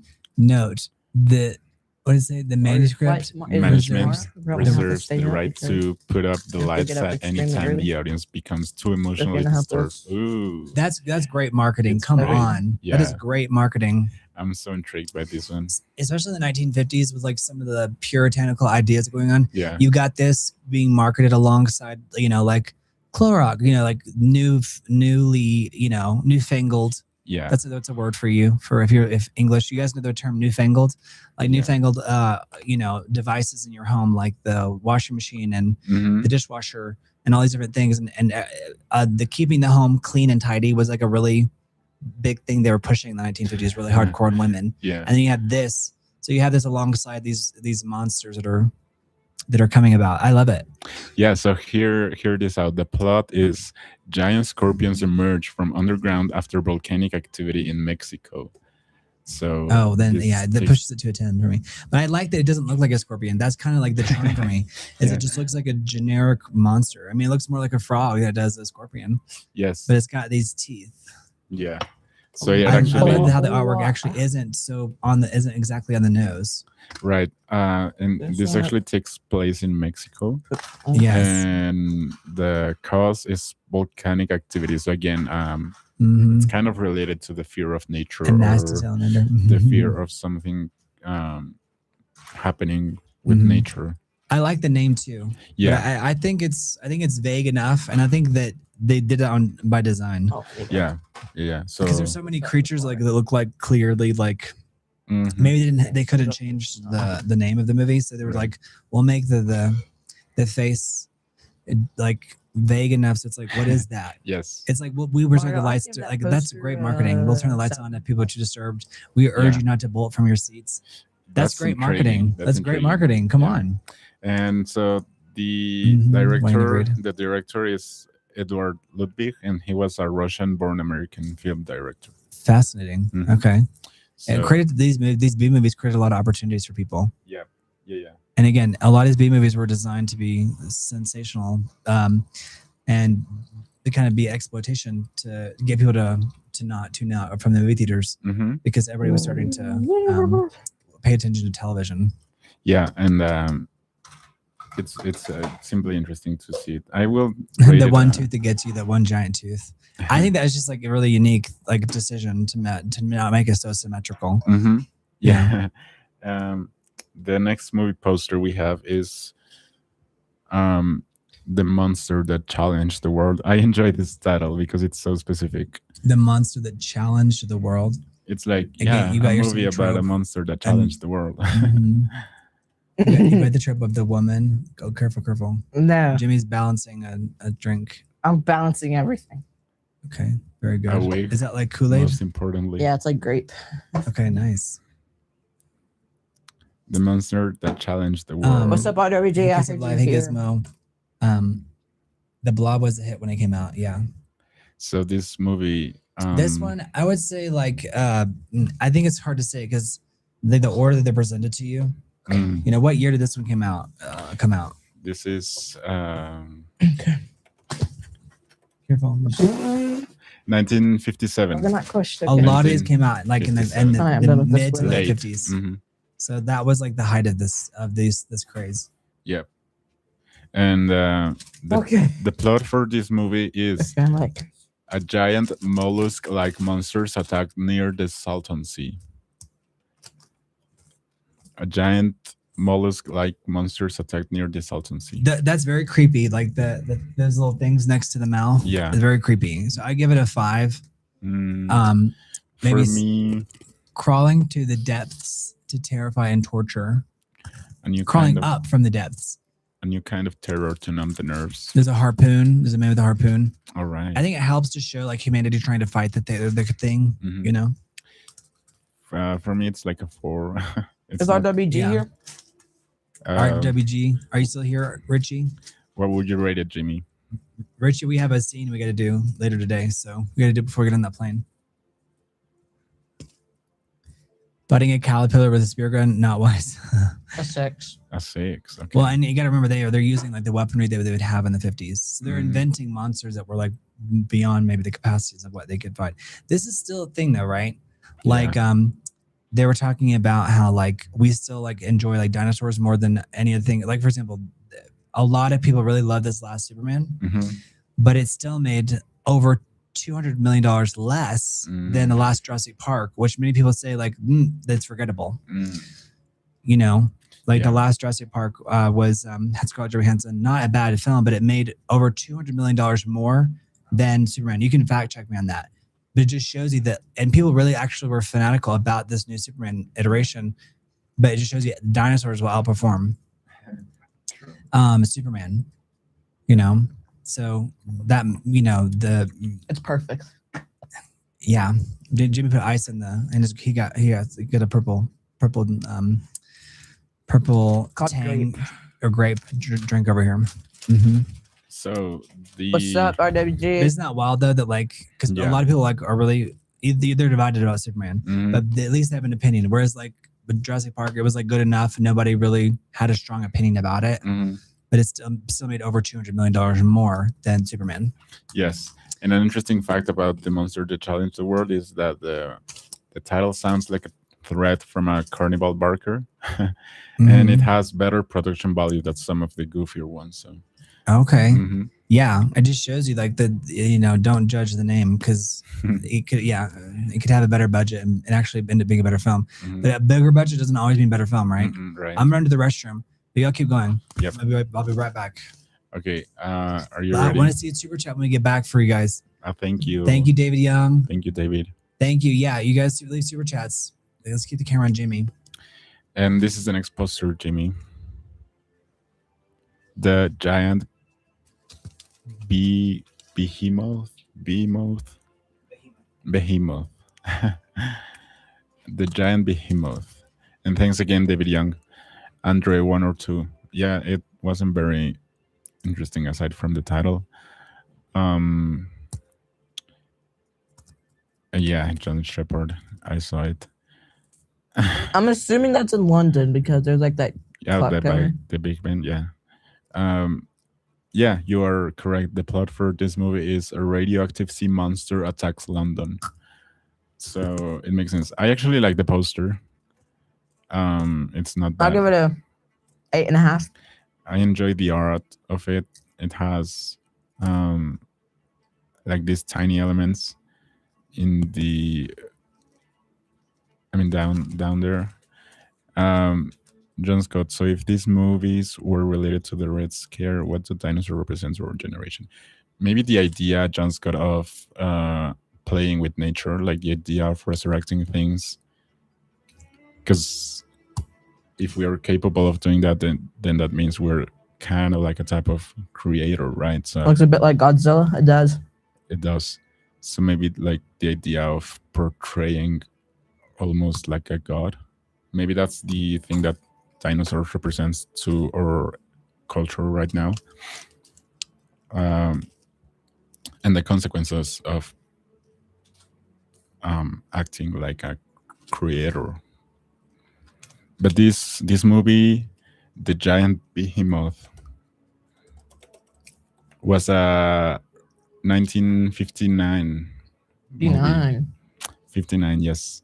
And its original title was Behemoth the Sea Monster, so still very telling of the plot. And again, this is related to atomic tests conducted in an ocean, which caused changes in the ecosystem on a genetic level. And these... The art says behemoth. Behemoth? But it's behemoth? I don't know. It's behemoth, yeah. Behemoth. Yeah, again, it plays with the idea of Then you should go with atomic seed. things, the nuclear fear, and yes. So the Behemoth is a word that we still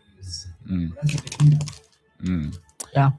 So when you refer to anything like really big, you can call it behemoth. Like that's a behemoth. You know. That's funny though. Movie. Movie. This looks interesting. I would say maybe like a 7. For me, I like the. I'm gonna say I like. It sounds like I like the. What is it? Attacking London. Yes, it's I like that there's I could imagery, tell. but I like that it's like the first one looks like a straight up dinosaur. Yeah. And some of the other ones, there was one other one where you still saw like a dinosaur kind of randomly in there. But I like that the behemoth looks like something that's like a bit more menacing. Mm-hmm. Like I like how dinosaurs can like do this and like they can turn around. Yeah. Like they have the tails. Now who knows if it's a dinosaur, but yeah. Right under the posters are cool. Mm-hmm. Yeah. I want all the posters for sure. And again, they were making good points. Like this would be great for like a podcast area room. Mm-hmm. Mm-hmm. But it just shows you how much you can fill up a podcast area space with different items. But movie posters, you have to be really selective because But I've noticed that some people have the same movie posters over and over. Mm-hmm. Is it Dag Overhaul who is like a movie poster room? Or Supply somewhere, or maybe both. Have like a nice theater room. lesson, bro. The great wall art for sure. Even if the movies aren't great, the wall art kind of is a conversation starter, particularly if it's like more obscure. Because if it's too common, it's like, okay, yeah, we get it. You're like Jurassic Park. Right. But I wouldn't judge anyone for having Jurassic Park on their wall because it's a great true. poster. It's true that I mean, the less common, the more intriguing. And where you're like, wait, what is that? Right. Especially with this poster. The next poster we have is another insect. Well, Dang, it landed way over here. I know. I Arachnids, pulled a Jimmy. so this is Tarantula. Tarantula is a movie from Tarantula. John Agar. 1955. 1955 movie. Well, it's not working anymore. It's got a woman. We have a woman in distress once again. Kinda Andre, Attack of Spider Woman. I think I've heard of that one. And It's working. Just the battery is out of place. So go on, Mario. the plot for this movie is a lab experiment creates a giant tarantula that terrorizes the desert. Mhm.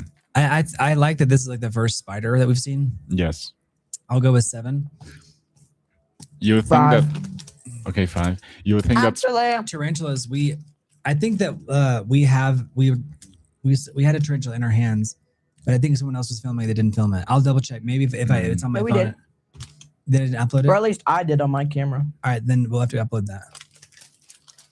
yeah, I would guess that spiders are like a big fear of many people. I don't like spiders. People freak out at seeing the spiders. I don't freak out, but I don't like them. It's like One time I was working at a hardware store and like a thing fell from the roof and it was like a egg sack or something and like it broke open and like thousands of spiders crawled out and went everywhere. It was like a horror movie. Yeah. But they were very tiny. In our town? Huh? In our town? Oh, really? They went everywhere. I'll never forget it. It was like straight up out of like the movie The Mist. Yeah. But even scarier. Yeah. Yeah, that's what I don't It like was about bigger. them. They were tiny spiders, but there were Right. thousands of them. Mm-hmm. Can you look up how many babies are in a spider, like the egg sac, whatever it's called? There's so many in it. It's like if you like hit a spider and they have like the thing on their back and they're Whoa. like I saw a vine and like he hit a spider. It was in his house. He hit a spider and the millions crawled out. And then he just burnt down the house. It says that an egg sac typically contains between 50 to 300 spiderlings. Jesus. 300, yeah. But this number varies drastically depending on the species. Can you imagine having that many children And at one time? others can contain anywhere from 500 to over 1,000. Jesus. Other species? Yeah, some species can contain like from 500 to 1,000. Wow. Crazy. Yeah, they are creepy for sure. But this is apparently one of the more genuinely watchable giant creature movies. So it sounds like it's a good movie and also has an early Clint Eastwood appearance. That's interesting. It stars Clint Eastwood in like Would you like a some small grape role. drink? Yeah. Okay, I'll drink the rest of it. That's right, John Shepard. It's yeah. They're scary, like especially when they come out of nowhere. The eight-legged frigs is a common reference point because the eight-legged frigs came out like in the late 90s or early 2000s with Look at that, looks like soda. Dewey from Scream. The one who's married to Courtney Cox. What's his name? I'm having a brain burp.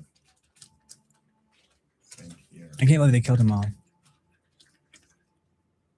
What's his name? It's Arquette. Wait, who are we David looking Arquette. for? It's yeah. I'm also What are you not talking remembering. A movie called Eight-Legged Freaks. It came out more recent. So it's like it makes this movie evokes memories of that. I think I've heard of it. Eight-legged freaks, and it has B movie energy by design, with an A movie budget. Somebody said like the more budget you have, the lazier you get, and like the less budget you have, the more like creative you get. And that's not always true. I think Steven Spielberg is a good example of someone who's given a big budget and delivers with it. And now the next poster we have is the mole people. The mole people. This movie plot is archaeologists discovered an underground civilization that subterranean creatures. This is actually a famous B movie. Mm-hmm. The mole people. Because it was like people from a lost age. So it was like, in a way, it felt more plausible. Yeah. They were like underground people that like lived under, that emerged. Yeah. And it's an interesting poster. The elements are there. We have two gentlemen at the bottom of it. This is like one of the more famous ones. I'll give it a 7. Terrifying monsters from a lost age. The mole people. Like the idea that it's not radiation or it's not alien goo, but it's like people that were living underground the whole time. Yeah, that's. I like those ideas. Concept. It's kind of like more like creepy. Yes. They've been lurking down there the whole time. Andre said moles are one of the worst mammals and bling. I don't know about that. Reggie's still home. Reggie says he likes spiders. Do you have a pet spider? RWG? Oh, that's moles don't have eyes, at least not that big. Yeah. No, they're blind. Moles, they're blind. Right. Yeah, but I think it does look creepy because looks like, what is that on his face? It kind of looks like something. Okay, I got it, Andre. Don't worry. Oh, the mole people. Mm-hmm. Well, all of these are from the 1950s. Yeah. They are just age now. Yes, and they might do a remake of it. Ooh, that would be interesting. Which part? That Wayne mentioned that they might do a remake of it, of the mole people. It's a common reference to B movies. Like the mole people? It's the mole people. Like I've heard them reference that in several movies, like A movies. All right, next one. This is good. Thank you. You guys, kudos to Mario for pulling up all these movie posters from 70 years ago. Now then, the next one is similar in title and I guess in concept. Hold on. So, What? Okay, here we have it. I don't think Jimmy should get us better. Yes, here we have it. The alligator people. The alligator people. Yes, I also couldn't find a better version of it. No worries. But the alligator people. Nerve-shattering terror. Dagoff, can you try to find a higher resolution? No, it's okay. I don't want to spend too much time out. Okay. Never mind. What does it say inside the little box? It says, nerve-shattering terror will make you scream. This will make you scream. I give this one a 3, just because it's like it looks like the Hulk. Yes, it's kind of like the Hulk. It doesn't really inspire fear. But the creature actually does look like an alligator. We got a high resolution one. It does look like an alligator in the actual movie. So the plot for this movie is a woman discovers experiments involving humans and alligator traits. I sent you a high resolution one. Amazing thing. There's a famous movie called Creature from the Black Lagoon. It's probably like a reference to that, like trying to riff off of the success of that, perhaps. It does look like Hulk. But yeah. That's where they are. This may be pre-Hulk. When did the Hulk come out? Do y'all know? When the I think look in the chat. 1969. Seems like it was earlier than that, but I'm not sure. So it's a movie that mixes science, melodrama, and creature horror. So it sounds. No, they don't. I wonder how much money it made. Yes, so it's probably there may not be like full records on it. The higher resolution one. The high resolution. It's not about nerve-shattering terror. This now that actually it looks more. It looks. I like how they incorporated the alligator people into the alligator. Yeah. Maybe I Maybe would 5. give this a 7. The original Hulk came out in 1962. I was close. Yeah. Okay, 62. I bet a lot of these inspired later comics Right. because the hybrid like Spider-Man. Like you got to think about it. This is not that far off. Right. Imagine if they had Batman, Alligator Man, Iron Man. So I think the comics were heavily influenced by these B movies. If you think about it, because like you said, they came out later. So the cultural impact of the B movie can't be underestimated. Hulk Man. Should be underestimated at least. We have a little kangaroo right here. Like a real one. Mm-hmm. And now, for the next poster we have hideous and demon. I bet you do. They have a lot of iguanas in Florida. Richie, how's your iguana? Do you feed it spiders? What do you feed it? The hideous and demon. This is a famous one because this one incorporated the first use of the camera being the attacker. The camera like zooms into her face and she's at the door. She's like, ah. Remember we were talking about jump scares? Yes. Yeah. So hideous sun demon. Actually, I'll give it a 10 because what I know about this is like not a great movie, but it used some filming techniques that like were later incorporated into every like terror movie, horror movie, which is like the camera becoming the creature, like coming towards the like the victim. Yeah. So that was the first time that they'd done that. It's, Don't know that? Fun fact for y'all. No. It looks interesting, and the title the movie name is Crickets. Is good. You did cricket. The blaze of the sun made him a monster, so it was like a solar flare. RWG. He feeds his iguana crickets. Oh, crickets. That's really cool, Richie. That's really cool. So you guys should see it like licking them up. I bet that's an interesting thing to do, Richie. So the plot for this movie definitely has Nosferatu energy. This is a scientist exposed to radiation transforms into a reptilian monster in sunlight. Interesting. Thank you, Gizmo. Watch this. I'll be back in 30 seconds. Are you ready? Don't run.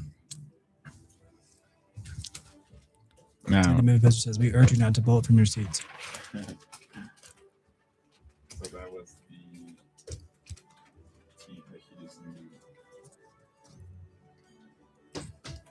So hideous sun demon. That's I didn't know about relevant for them. I didn't know about the innovations, the film innovations. That Tricks. Okay, how many seconds was that? Now, did you have to Google it to confirm? now I'm just pulling up the next Ow! poster. I stepped on that. Careful, we're in a tight space, guys. Now- Super chats first. Keep going on the channel. Yes, this is the next movie. It's I Was a Teenage Werewolf. This looks interesting. Yeah, Like the there was a idea lot of a werewolf stuff going on. Yeah. When was this? Was this 57? 50? A lot of it was like around that time, but Yeah. I stepped on our old mic, like our old podcast mic. It was from 57, yeah. I Was a Teenage Who else likes rice pudding here? Me. It's literally rice pudding with rice. he stepped on like the stand for the previous podcast. But the point is that we're so in such a tight spot that your super chats help us. We can expand. So the plot for this movie is a troubled teen becomes a werewolf after a sinister experiment. A troubled teen becomes a werewolf after a sinister experiment. I like that it puts the teenager as the star or as the monster. Yeah. So I give it a 9 for that. Maybe. And I like the cover, like how like the poster is being destroyed by the poster by the hand. Right. You know? Yes, that's an interesting touch. Great. Yes, I give it a 9 too. For me, an 8 probably. Yeah. What's your rating, guys? What would you rate this 9. poster? It's an interesting looking one. That's I Jimmy's like this role. poster. That's Jimmy's role. He's alive. Yeah, he's a little demon. So What? this is a huge teen horror title, and it had a major hit with this formula, especially targeting young audiences. The werewolf teenager. Yeah, I was a teenager. Yeah, because later there's like a werewolf from Paris, and there's a lot of different movies that come out. I don't think people realize a lot of A movies that came out later were inspired by the B movies of the 1950s. Yeah, and it's actually part of a kind of like a series. This is another movie that's related to I Was a Teenage Werewolf, and its name is I Was a Teenage Frankenstein. So They talk about this in the book. There's a movie called Hollywood and in the movies of the 1950s, but it talks about B movies. So this poster Okay, yeah, that's horrible. It's Oh my god. It actually kind of looks like it's something you'd seen out of a museum. It kind of looks like a mask from the ancient Maya. Body of a boy, mind of a monster, soul of an unearthly thing. Yeah, I think it actually is terrifying for 1950s. I give it a 9. It is. What? That's funny. For the 1950s, the eye popping out Yeah. and like the enlarged nose and like the hideous nature of it all. It actually is like more grotesque, inspiring. So I think people went into it legitimately like fearful. That's right. Kiss of Life. The eye looks like a fried egg. It does look. It probably is a fried egg. I mean, it could be a fried egg. But the plot of this movie is a mad scientist builds a teenage monster from accident victims. Ooh, that sounds intriguing. Maybe an 8. The title is like very descriptive of it, and yeah, it's like saying I was almost like his point of view. So maybe he got better. I was a teenage Frankenstein, but I got better. And there are so many Frankenstein, related movies, so it would be interesting to also look at this one. But again, this is before like Young Frankenstein, which was like a higher budget comedy film later. Yeah, and it's very creepy looking. It's very creepy looking, and Gizmo, we're still doing ramen. We're still growing. When we get to 100K, then we can, but we're still climbing, guys. Jimmy, do you know how to cook a steak? Do I know how to cook a steak? Yeah. Everybody says, Senor Rico, rice pudding is gas, bro. Try it if you haven't. They might have it in Mexico. I am eating rice pudding. Is gas, is that like a new term? yeah, It's like really good. Yeah, I am eating rice pudding though. This is rice It pudding is rice pudding, yeah. with cinnamon. You guys super chats for Brent learning new terminology. Oh my god. Oh my god. Brent. Gas, the word gas. Yeah. Say. that's how gas. Say that's bussin'. That's funny. Don't say that's bussin'. That's bussin'. That's bussin'. Now Yeah. this is another movie poster. We'll teach you how to cook a steak. I know how to cook a steak. A point we'll medium cook a steak. rare. Yes, medium rare. Blood of Dracula I like mine medium. will give you nightmares forever. I like mine medium. I actually really love this one. Blood. In her eyes, desire. In her veins, the blood of a monster. The Mhm. reason I like it is because so far we haven't seen a whole lot of vampire stuff. And I like my steak. If I poke it, it moves. it moves. I give this a 9 because I like it, and I like how she looks, and I like how usually there's a woman in distress, and it's like they've turned the tables. Mhm. It's like a man Yeah. fighting off a woman, let's say. Yeah. So there's like some interesting intrigue there. Yes. RWG, I am eating rice pudding right here. Now, the plot of this movie is a teenager girl at a boarding school is turned into a vampire-like monster. Very simple plot here. I think it's not Christopher Lee Andre. I think it's an earlier version of that movie. Well, not necessarily a version of it, but an earlier movie. Because I know what you're talking about, the movie with Christopher Lee, but I think this is a different one. This is before. This is before, I think. Mhm. Gizmo a 4. The poster art is good. But yeah, I'm not very intrigued by this movie. But I like the poster. I think for the 50s, you've A probably 9. never seen anything like that, where like the woman is the menace. Yeah. And so this was Are also we gonna have a 10? Maybe. What are you saying? Are we gonna have it posted that's a 10? I mean, maybe at the end you can reevaluate. You know, and once you've seen more things, you reevaluate everything. Oh, Experience you got. is this Rico? Oh, it's a Lala. Now RWG, want to help us out with the super chat? this is Yeah, part please. of the teenager monster trend. Despite its title, so it's like similar to the previous that we Por favor. seen. Okay, so this next one is a teenager one. No, this Blood of Dracula. Oh, the Blood of Dracula was she was a teenager or he was? She, yeah. So she got the blood in her and she turns into like a crazy bloodthirsty monster. Yeah. I can get behind that for the 1950s for sure. I'm Thank you, David. surprised by how many of these movies were from the 1957.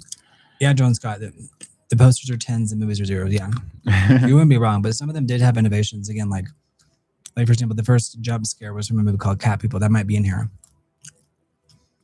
I enjoyed that movie. I really like the Cat People movie. Yeah, it's good. Cat People. Yeah. Yeah. See, there are movies that are kind of like B movies, but then they kind of can cross over, or maybe they weren't. Maybe they're not full on B movies. It depends. Yeah. So this is the next poster. Teenage Monster.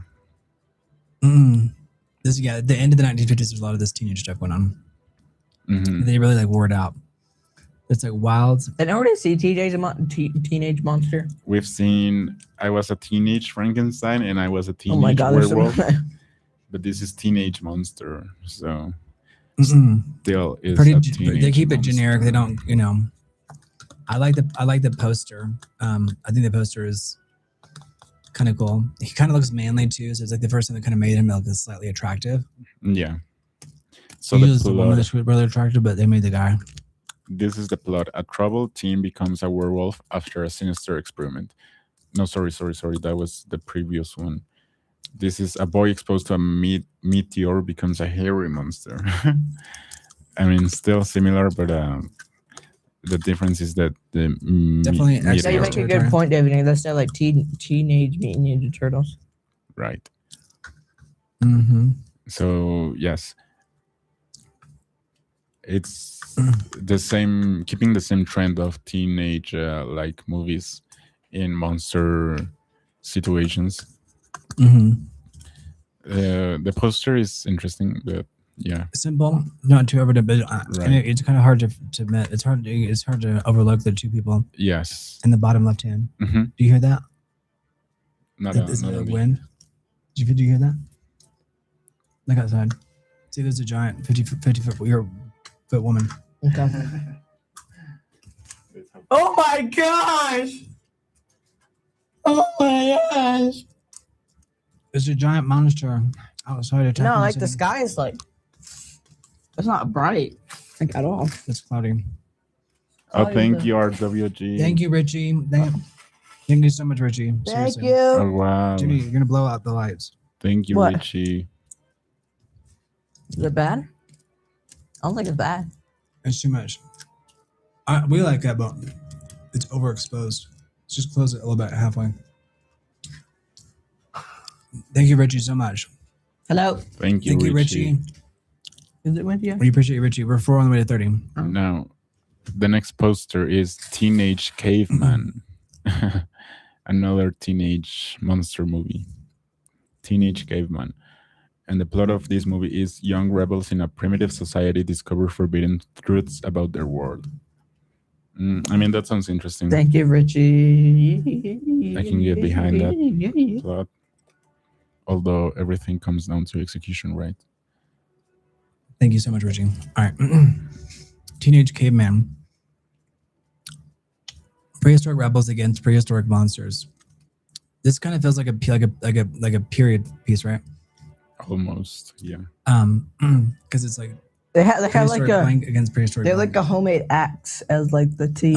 I like that how they Yeah. incorporate that into the title. It's a nice detail there. So the director is Roger Corman, and Robert Vaughn later became embarrassed by it. So Robert Vaughn was in this movie. Roger Corman is a huge director. Mm, So he ended up becoming a bit an A-list director. Roger Corman. amazing. Yeah, Roger Corman. Yeah. So Roger Corman, I can't think of what he did, but you have to look it up. Roger Corman is a big producer / director. Hmm. I think I haven't seen any of his movies, but But again, a lot of people could break out of the B movie trap. How do you get milk out of almonds? You blend them down and then mix it with water, and then add some I should make homemade almond milk. No, it's it's too much. It takes forever. Yeah, Roger Corman did stop motion. So I think he was a big producer, but Roger Corman. Roger Corman, yeah. He then directed Little Shop of Horrors. A big movie. Yeah. I haven't seen it, but yeah, he then became like It's a musical.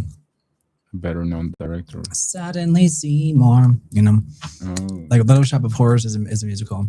yeah. We're entering a new phase, I think, in the culture where it's like also there's not a lot of new musicals debuting on Broadway, Hmm. and so like the musical movie is not the way it used to be because there was a period after the 50s, and even during the 50s, where the musical was a reliable, even The Wizard of Oz has musical numbers in it, right? Hmm. She's like, somewhere over the rainbow, skies are blue. I heard he passed away last week.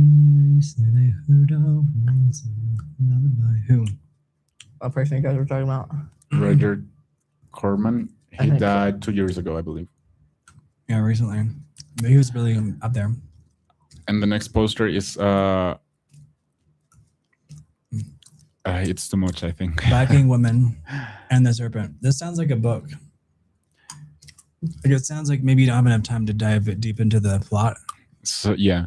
So apparently the full title is The Saga of the Viking Women and Their Voyage to the Waters of the Great Sea Serpent. So there you have it. It sounds like it could be like a great young adult. Yeah, They weren't really using young actors in movies besides little bit parts here and there. right. I mean, even to this day, it's hard to use children actors. Like, but if you notice, none of these movies are like have a child at the center of it. Right. No. Mm-mm. And then it gives me a point that like in the 80s, they started using children more Mhm. because it's hard to like get a child to like sit down and be, like listen to the plot and understand like you have to act this out. You're not really, blah, blah, blah. Mhm. Obviously, there were kids in films like It's Wonderful Life, but they had very small parts. Yeah. It's a cool And poster, again, thank you, Andre. Richie. It's a cool poster, but I think it's too clumped. But It's some cool. might like that. I like it because it feels prehistoric. I'm gonna go with 9, and the reason why is because I like the font and I like what I can feel like it's a bit cramped, but Yeah, it does look interesting. It's I would also want to watch this. It's just the poster that's kind of like too clamped. But the plot of this movie is Viking women sail to rescue men and encounter danger, including a sea serpent. It doesn't sound too bad. It's intriguing enough. it's like Jason and the Argonauts a little bit. Mhm. Energy. Remember that Jason and the Argonauts? He was also stop motion. Maybe that was directed by Roger Corman too. Jason and the Argonauts. Can you look that up? Yeah. That movie I think was around this time or before. Jason the Maybe it was after. what's the title? Argonauts. Mm-hmm. Jason and the Argonauts from 1963 was directed by Don Chaffee. Do you recognize the poster for that movie? No. So that was like actually a really good movie. I love Jason and the Argonauts, but it's like an ancient Greek myth. Hmm. Yeah. Brent, you should take Jimmy to the Bluebell Ice Cream Factory I've already been there. in Brenham. Yeah, he's been there. Yeah, this movie looks good. All right, next one. I enjoyed the long title. Mm-hmm. The Saga of the Viking Women and Their Voyage to the Waters of the Great Sea Serpent. I can see that'd be too much because like the It's funny, poster's cramped. Maybe Yeah. they had a version with the long title. they're like, no, people have to tell their friends to go see it. So it's Right. like, Yeah, one word exactly. has to Like stick even out. though So it has like a Viking. even though it has a big title, you have to like shrink it down a little bit just Yeah. to name the movie. Mm-hmm. Now, this is the next poster that we have, the she creature. The she creature. This creature. Good to know the R839. This is The a she cool looking creature. poster. Hypnotized. Again, I'm telling you, people were intrigued by that idea of hypnotized because it was like MK Ultra, these kind of concepts of the time of like, Yeah. The idea of hypnotization and things like that. Very interesting. Yeah. That she got hypnotized, reincarnated as a monster from hell. She's covered up more than most people. She's got like the one exposed leg, and Yes, she's looking. it can and bold. did happen. Based on authentic facts you've been reading about. The creature looks like a precursor to the iteration of some of these later masks, even like from like Jeepers Creepers. Yeah. It looks like kind of the Jeepers Creepers monster. Yeah. So the plot. Dag Overhaul sounds legit. Dag Overhaul, you're so funny.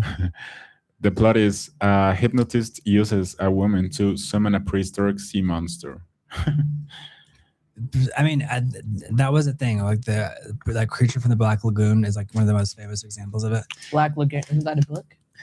Probably, but it's also a movie. It is a book. I used to read that all the time when I was younger. Yeah, Oh, but it's when like I was younger, these you were so ideas young. of when you were younger. It's like when I was back in my day. I'm like, And then when I was like, you were born in the 20 teens. That was very cute. when I was like Uh-huh. like 9 and 10. Mm. Jimmy is hilarious. All right, Kiss of Life. That's funny. All right, Creature, yeah. next So one. this movie combines hypnosis, reincarnation, and monster movie weirdness. Very interesting. I would give it a 7, maybe. Yeah, that one I would say. There's a thunderstorm, right? I think I'm not hearing it here. I'm hearing it. I just heard a thunder. I can hear it, and I can feel Feel the it. sound. You can feel the pressure of the thunderstorm. Someday I'll wish upon a star and wake up where the stars are behind me. So the next movie we have is Voodoo Woman. Okay. Of course, how could we Voodoo. forget the Voodoo Woman? Voodoo Actually, Woman. that's pretty. I like that one because Yeah. it's like it's vague enough that it's Yes. like it looks like you're seeing an X-ray from like inside, or like a scan. So I'll give this one a 9.5 because I think it's a woman by day, a monster by night. I think that takes away the intrigue, but I think it was tapping into like the fears of like Yeah, it looks like it's coming modern from over day there. like makeup and like maybe the woman isn't everything she says she's going to be. Mm-hmm. There's a monster. There's a monster. There's a storm of brewing, you guys. Super like- chats it's for It's storms. coming from over there, I think. There's a storm. It's coming from over there. Hello, this is Brent Paxton, your local weatherman, and I'm letting you know there's a storm coming into Mexico City. It's from that way. There she blows. It's just a coming in. Tie down the sheep. Good. Tie down the hatchet. The storms are blowing. Yeah, I like it. I like the poster. I She think looks like she's breakdancing. yeah, but it takes away from the fear, like a That's woman by day, funny. a monster by night. Yeah. Like if it was just Voodoo Woman, I'd be more intrigued. Yeah. But I think at the time that was a good like the idea is not everyone is supposed to say catching they are punchy because I think line.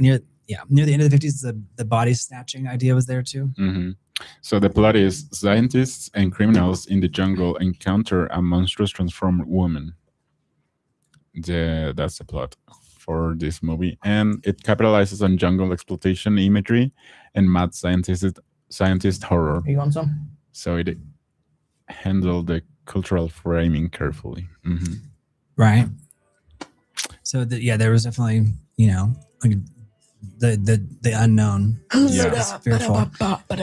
And there's still so much unknown. So that's why like so much of the horror now is like from space. Yes. Like the threat is from outer space. Wait, I want to see the gears go up. Oh my god, they just did. Yeah, there's an airplane taking off right Oh now. my god, their gears are going up. You can like see it from here. What is it? What's the evidence into plane that close though? Yeah, the airport's like right over there. No, it's not that close. All right. I mean, it's going There's up, a so close it's climbing. scientists and criminals. What an alliance. All right, next movie. The All right, do you have any fun facts about undead. it? The undead. The undead. Yes. Oh, the undead. Oh my gosh! Wait, Oh, what? this is a 10. It's a nice looking poster. It is. Terror that screams from the grave. I think a 10 just because it's inspired so many movies after it. Like from Sam Raimi, like The Evil Dead. So to this day, like just the day The Evil Dead Rises came out. I've never seen him playing that. So 100,000 subscribers, you gotta go on a private helicopter. Not a bad idea. I have to use the restroom. That's not a bad idea. it is. Your camera's off. I'm not using it. Oh. Turn it off then. Charge. Did you use it at all? He was At the using beginning. it. At the Yeah, beginning. he was using it. Did you turn it off or just turn off? It just turned off. It's because that cable is not. Yeah, it's kind of strongest. faulty. This movie is about a woman who is hypnotically sent back to a past life involving witches and execution. Jimmy, here's a chord. A woman who's hypnotically sent back to a past life. Yeah, involving witches and execution. So it sounds really interesting. That's actually a good premise. It is surprisingly a good premise. Yes. I like getting I like past life regression therapy. that. That's interesting. I That can get it. I idea. can get behind that. Yeah, the fact that I give it a 10. I think for concept and for execution of the poster. yes, it looks Now- very intriguing. Yeah. Mm-hmm. And I think it's one of the earliest uses of like the undead. Yeah. Like it's just, like not dead, the undead, right? That's and good, funny. and that was funny. That was a funny joke. You That- Dag Overhaul. Dag yeah. Overhaul, leave it super chat. Dag Over, you're so funny.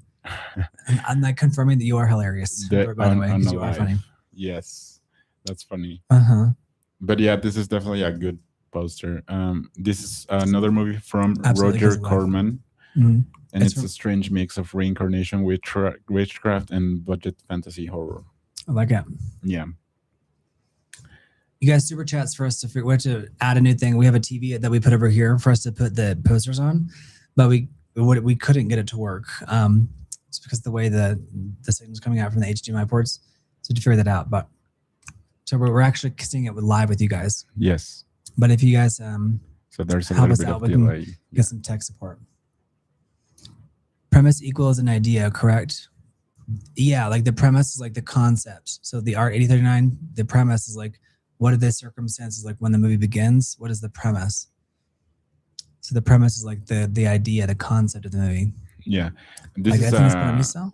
an interesting poster. It is. Yeah, the premise is the idea. The yeah. astounding she monster. So this looks like Lady Baba. Invasion invasora de Júpiter. This is in Spanish for some reason, but Yeah, una criatura de más allá de las estrellas, a creature from beyond the stars, evil, beautiful, lethal. I actually like this one a lot. yeah, I it's think it's very nice. Mhm. The art is nice. The art is like has like a 80s flair to it, like predating yeah. some of like the almost like a glam rock, but yeah. like 30 years before. Thank you, Dag Overhaul. Thank you, Dag Overhaul. Thank you, Dag. you I knew so you were gonna much. come through. Ask and you shall receive. Right? Thank you, Dag. I actually like this poster a lot. I'll give this one a 10. Yes, it's very interesting. And she's from Jupiter. Like the fact that we're talking about the planets and like to this day, I mean, these planets are still like we don't really know. Mhm. We haven't been on the surface of them. For all we know, underneath the surface of Jupiter, there's stuff going on. Of course, we know that the gravity is massive. Right. And this movie is about a glowing alien woman who lands on Earth and becomes the center of a crime sci-fi plot. So it actually sounds very good too. Mm-hmm. It's really very interesting. I would definitely watch this. I would have been proud to make that poster. Yes, it's very nice. The art is nice. That's a good poster. Thank you Yeah. again, Dag Overhaul. And thank you again, Dag Overhaul. Wayne said, I'm going home. I'm at Pizza Hut Wi-Fi. Okay. Hope you stay safe too, Wayne. Stay safe, Wayne. Thank you for being here. you for Do you like joining this us. poster, Wayne? I like this one. Yeah, it's a good poster. Wayne, come back to visit us. We'll be here. We're on a subscribe-a-thon until we hit 100,000. So it was in Spanish, but it was saying like wonderful, lethal, beautiful. Yeah, I And don't that's think the like- actual movie is in Spanish. It's just the poster. Yeah, that just the was poster was in Spanish. Yeah. John Scott, do you make a good point? Women, I don't think we're not the primary targets for the movies. Women were being marketed too heavily, but like for like domestic chores and like newfangled products that were like designed like bras, brassieres, corsets You know what I mean? It was like that was a real thing. And one of my favorite movies of all time is Mona Lisa's Smile, with Julia Roberts, and she talks about that, and that she's a college professor, and she teaches art. Mm-hmm. And she says, what will people say about us when they look at all these advertisements? What will they say about our era in history? It's a really moving film. Yeah. Kirsten Dunst does an amazing job in that film. Maggie Gyllenhaal, Julia Stiles is in that film. I highly recommend that film. All right, let's get next. This is the vampire. We have the vampire, yes. A new kind of killer to stalk the screen. It claws, it drains blood. I think 7 to actually 8, because this is more of like a different iteration of the way it's showing the women, and I think this is highly used after this, because the other ones that showed the full body, constantly the full body. Yes. And this one would just have like the head and the neck. The neck, yeah. And how much we still see, that's the imagery that we see for vampires, is like the neck is like the access to the that main artery that pumps blood. Yes. Vein. Yeah, a new kind of killer to stalk the screen, and it's a vampire. That's funny though. The vampire, a doctor accidentally takes pills made from vampires' bad blood and becomes monstrous. That's creepy, but a doctor accidentally takes a pill, picks with vampire bat blood, and becomes monstrous. I mean, the idea that you can just take a pill, and again, they kind of made him handsome, like he's a monster, but he has like his hair done. Yes, right. A little bit.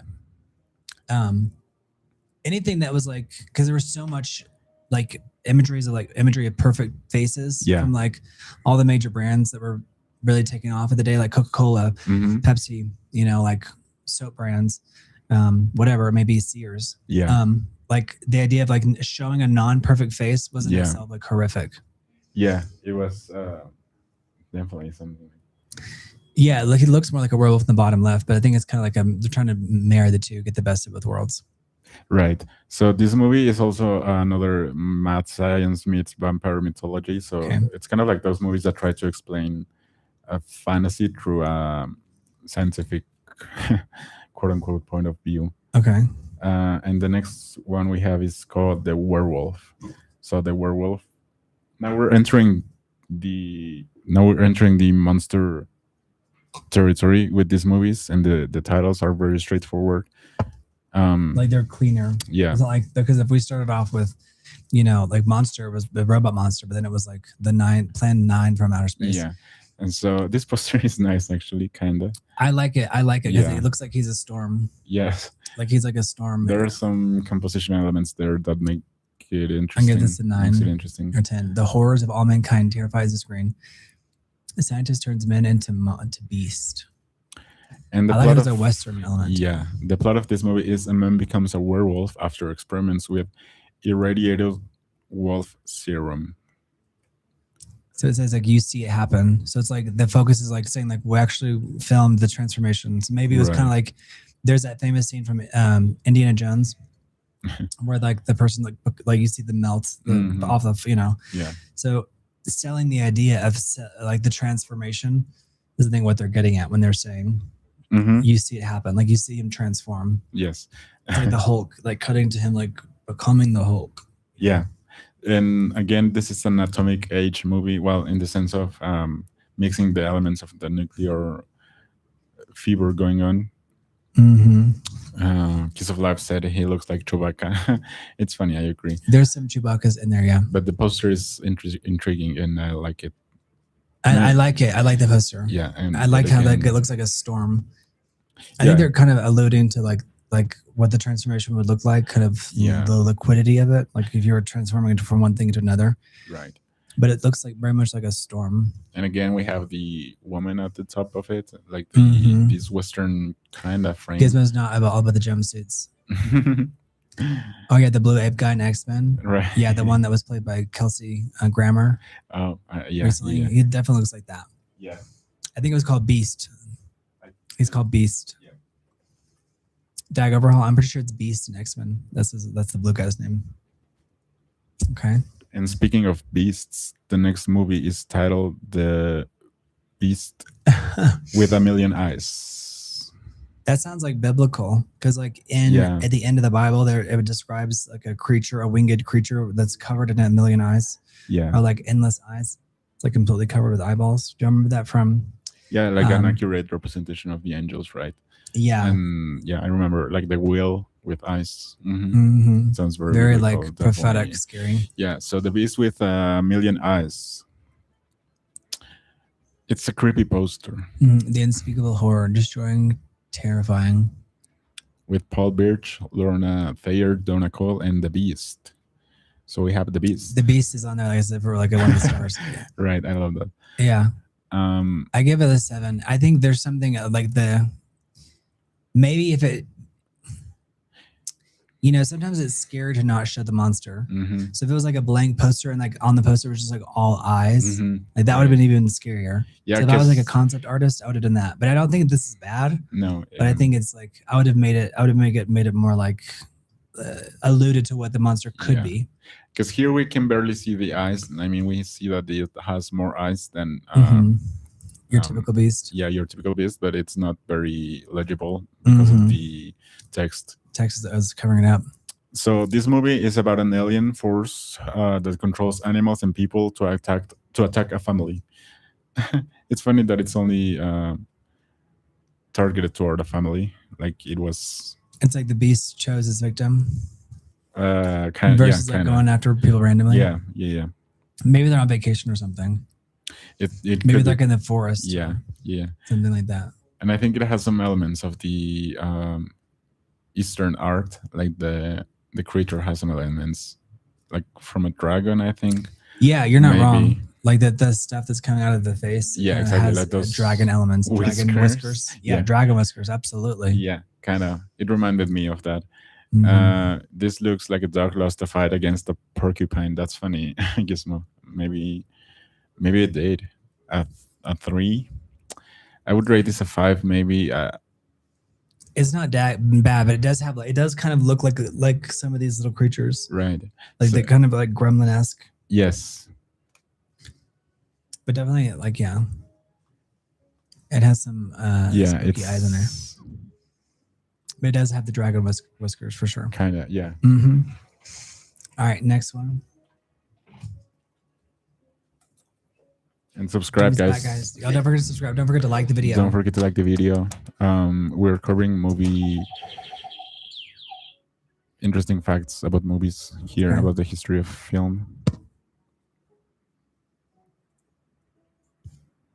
And the next poster is from a movie called Creature with the Atom Brain. So Creature with the Atom Brain. Creature with the atom brain. This poster is also in Spanish, but I think the movie is in English too. Arrived from beyond. A cadaver comes back to walk among us to hunt its prey. Mhm. I actually kind of like the Everything imagery. said over 400 flights have been delayed. Canceled. David Young, is there a specific reason for that? I'm gonna go. Is there a storm happening in Dallas right now? Yeah, but I'm checking right now. Yeah, you can now. There's no point in not doing it. Just do you have to take a picture or something? Yeah, the. Oh, okay. Well, then do it after. Yeah. Do it after. Here, let me check. Okay. I actually like this one. I'm gonna give this one an 8 Yeah. because I actually like the design of it. It kind of reminds me of the Dr. Manhattan from the Watchmen. The Definitely has Watchmen energy, especially yeah, that like this guy in green. Yeah, yeah. Uh-huh. yeah. I like right there's like a there. black hole above his head. That, It right looks like there. it'd be where a hat would go. I thought the same thing, that it looks like him. The Beast with a Million Eyes. An alien force controls animals and people to attack. No, sorry, that was the previous one. So this movie is a Creature with the Atom Brain, and it's a gangster uses a scientist to create radioactive zombie assassins. That girl's not even doing anything. Why did they even add her? But I like how it's like they've put her and they've inverted her. Yeah. So I actually think that was a unique choice to like kind of break out from the noise because like it Mhm. makes you look twice at it. But that's a really convoluted premise, but doesn't mean that it couldn't be possible. Right. But I think they were very creative with their ideas. Like they were so creative. I think people were like thinking, This is like the age of, Yeah. Again, the cold era. So it's like the space race is going on. So we're exploring all these like could be's. We don't know what was on the horizon. Even to this day, we're still like, they're still releasing UFO, right? Footage, things like that. Yes. Definitely inspired by Dr. Manhattan, Dag Overhaul. I agree. And Joan Scott and Gizmo. Mm-hmm. Yeah, it looked Dag Overhaul, very good point. Watchmen like. And I mean, yeah, the premise is like all over. Well, not all over the place, but it kind of was like maybe too much. So I'm intrigued actually because of that, because of how they could have executed that idea. And now the next movie we have is Day the World Ended. The day the world ended. The day the world ended reminds me of like the day the earth stood still. Day the world ended. The screen's new high in naked shrieking terror. Super scope. They were constantly trying to develop new ways to get people to go to the theater. Mm-hmm. So there were tons of these like super scope, like you guys remind me, there was some in the chat. I know the little know some of these other ones, but they talk about it in this book from the 50s. Oh, like the Panavision and Panavision. Yeah, Panavision is a company, but also like the idea format, like getting more onto the screen versus like what you would see inside of your house. Mm-hmm.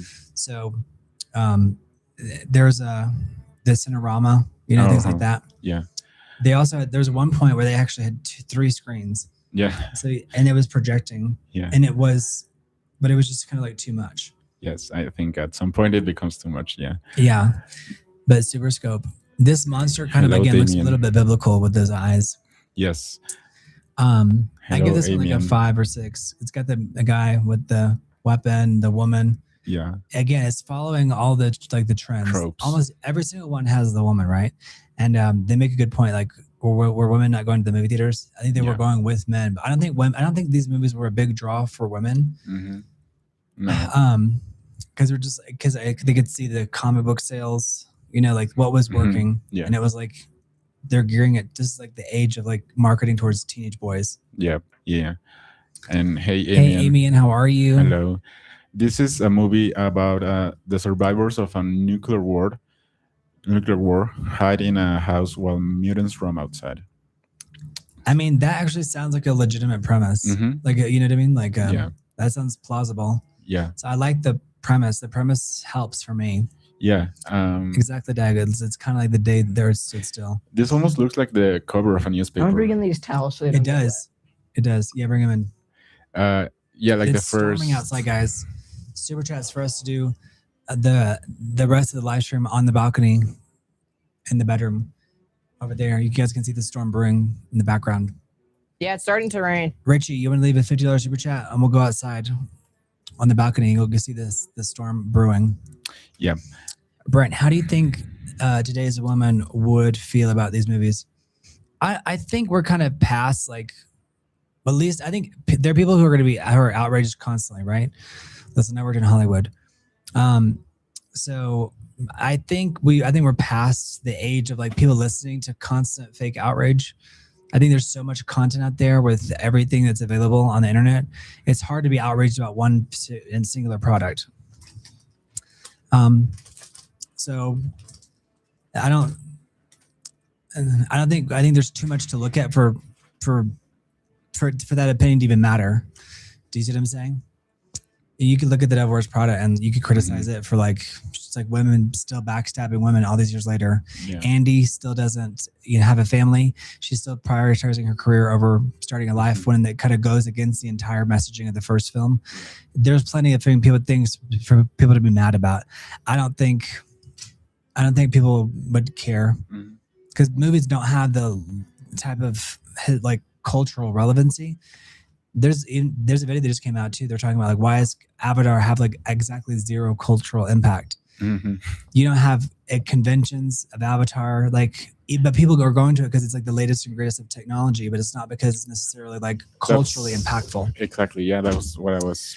Which I think is a really deep comment. Mm-hmm. Like why is it that this movie can make $3 billion, but but it's like literally has like zero cultural impact. No one's whatsoever. like talking about it other than like the scientific breakthroughs, or at least the technical achievements. Technical achievements, exactly. Yeah. Like the state of the art of filmmaking. Yeah. But beyond that, Avatar is completely forgettable, just to be quite honest.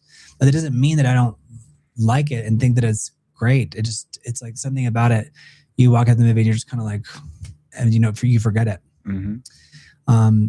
But that said, I love James Cameron and I love the stuff that he makes. Right. Yeah. I think that there's other things to creatively explore. Yeah. Very well said. Now, this movie is The Phantom from good point, John 10,000 Shepard. Leagues. The Phantom of 10,000 Leagues. So this is like the famous one is 100,000 Leagues Into the Sea. All right, freezing horror as a living nightmare strikes from the depths of the sea. This one's kind of fun. I'll give it an 8 because it's like fun. It's got like the monster wrapped around her. It's got that same tiger or like dragon face. Yeah, kind of look going on. Yes, the long teeth. Tooth. As a living nightmare strikes from the depths of the sea. This movie is about a radioactive sea monster who guards a mysterious underwater source. It sounds interesting. And the title makes it sound like it's a gigantic type of film, like a great creature there. And it's a great, like, I mean, the poster is good. Shepard. The poster is good. I'm glad you agree, John Scott. Super chat for making some valid points here on a 14-year-old's YouTube channel. Come on, guys, making some good deep points here about where filmmaking is going as an overall overarching, the theory of what filmmaking is and where it's going and what we're spending our money on. But what was the point you were making, Mario, about this? Just saying that the title makes it sound like a bigger thing. Maybe it is bigger. Maybe just like they had to like shrink it down for this. I mean, listen, there's some of it's like hysterical because like it's grabbing her legs and like it's kind of like it's comical. Under today's standards, but it's a lot of this like was designed to be shocking, right? Yeah. So maybe this would be a 6 for me. What's up? Our flight doesn't get canceled. All right. Thank you, Ezekiel. All right, next. But yeah, I think there's a lot of stuff territory to cover in terms of filmmaking. I'm just like, but studios are afraid. So if something's working, they're going to keep making that thing. Right. And also audiences are not necessarily willing to spend the amount that they were because it's a big chore. Then. Gas prices, driving to the theater. Yeah, like the tickets, food. Tickets for the family, food. Yeah. You get hungry. There's a reason why popcorn makes you thirsty. Yes. Right. Yeah. Yeah, that's where the money is. So, Bride of the Monster is a movie. Bride of the Monster, Bela Lugosi. Yeah. So maybe I think wasn't Bela Lugosi like in the first one, like almost starring. It was like a similar name. He was famous for Dracula, the Black Cat. Okay, so you know Bela Lugosi, son of Frankenstein. Yeah. The screen's master of the weird and his newest and most daring shocker. So this is like kind of like our tour filmmaking a little bit, right? So it's like that's the director. So they're kind of he's the actor. Bela Lugosi is the actor. Oh, okay, got it. So he's the actor. Yes. And this movie is about make your skin crawl. Oh my gosh, guys, this level has never. You probably brought it down. That's the first time it's been brought down since you've been here.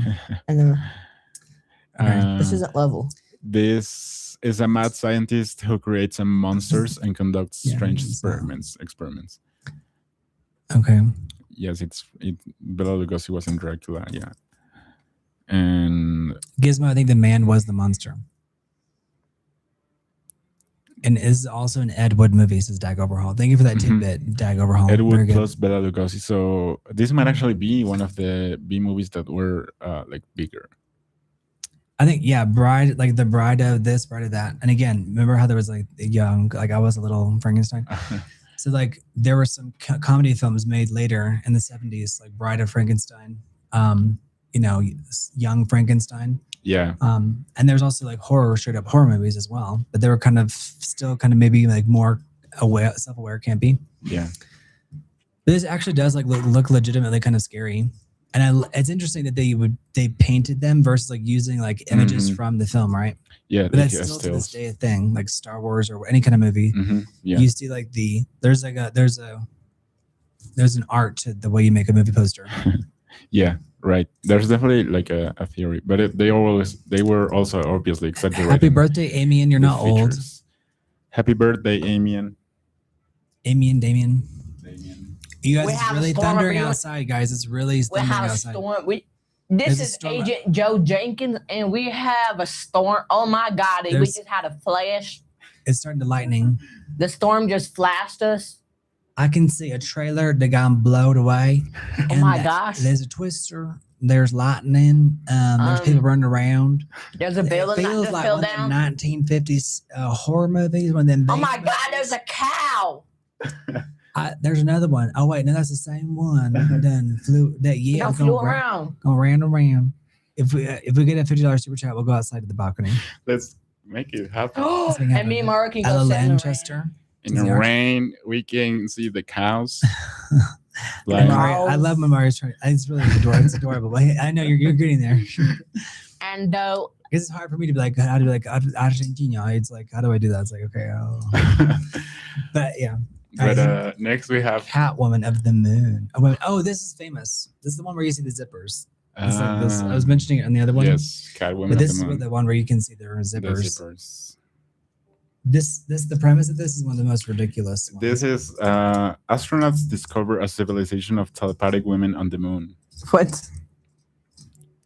So definitely they're making a new Top Gun? A plausible thing. Makes sense. Yes, so you're very young, Amian. 17 is not old at all. Yeah, I'm old. 17 is come not on, old. Jimmy. Bro, the dude that scanned my teeth is only 4 years older than me. All right. Astronauts discover a civilization of telepathic women on the moon. Bro, it's just so random. It's so random. Oh my God, it has the same look as Gloria Swanson from Sunset Boulevard, like that crazy, that crazed look on the face. Yeah, that's so iconic. Yeah. But this is peak 1950s space fantasy, and it's great for talking about sci-fi and gender marketing. They're women on the moon, and they're all wearing like these jumpsuits or like black. We love thunderstorms and severe thunderstorms. They're actually very soothing. Yes. Like. To me, if it doesn't say tornado watch, you're fine. To be honest. That's right, John Shepard Twister. John Scott said looks like an aerobics video. Yeah. That's true. And aerobics, yeah. Yeah. Speaking of aerobics. Tornado warnings are scary. They are scary, especially like, when things are just getting blown away, and it's like Mother Nature is scary. Right. You have to be really. Oh my God, we just got another flash. Listen. There's like a changing of temperature and pressure. You can feel that. It's like, oh, it's really rolling in. The thunder's really rolling in, guys. That's about 10 miles away. You can feel. It's about 10 miles away, and it's a really big storm because I'll tell you guys how you can tell. Once it flashes, you got 1 and 2. You can't tell by the seconds. Count by the seconds. Oh, that's true. Like you count by the seconds. See the lightning, and then you count. Now I don't know how. And every second equals a mile. And if it doesn't, and when you hear it go boom, whatever make the sound, you stop. He's a clever boy because he knew. That's how many miles that is. Now listen, and if it keeps going for a few seconds, that means it's a huge storm. Oh, grrr. Yeah. Oh, grrr. Can you do that? Oh, grrr. Oh, grrr. Yeah. I cannot do that. It's like saying okay, but instead of okay, you go oh grrr. You just add the rolling R. You sound like a motorcycle. Yeah. Okay. Hey Mahmoud Jenny, how are you? Hey Mahmoud. The art. When is it your birthday? All right, Fire Maidens of Outer Space. This is very similar to the last one. like the Catwoman on the moon. How many do we have left? 10. Out of this world, shock sensation. You guys, super chats for the end of the live. Anthony Dexter, Susan Shaw, Paul Carpenter. There's a lot of triple things. Like I've noticed that there's like nasty CCC, but on almost a lot of the posters, I would say on about half of them, at least it would be like terrifying, thrilling, sensational. It would have three, but like three adjectives. Yes. You know, like lethal. You could see beautiful. workers. You could see workers working on a skyscraper over there. There are workers over here on a new skyscraper. It's like a twin to the BBVA building. Have you noticed that? It's the same like architect. Oh yeah. Have you noticed that? It has like the same kind of design. Kinda. But it seems like a twin tower, like a twin of the other one. New York life.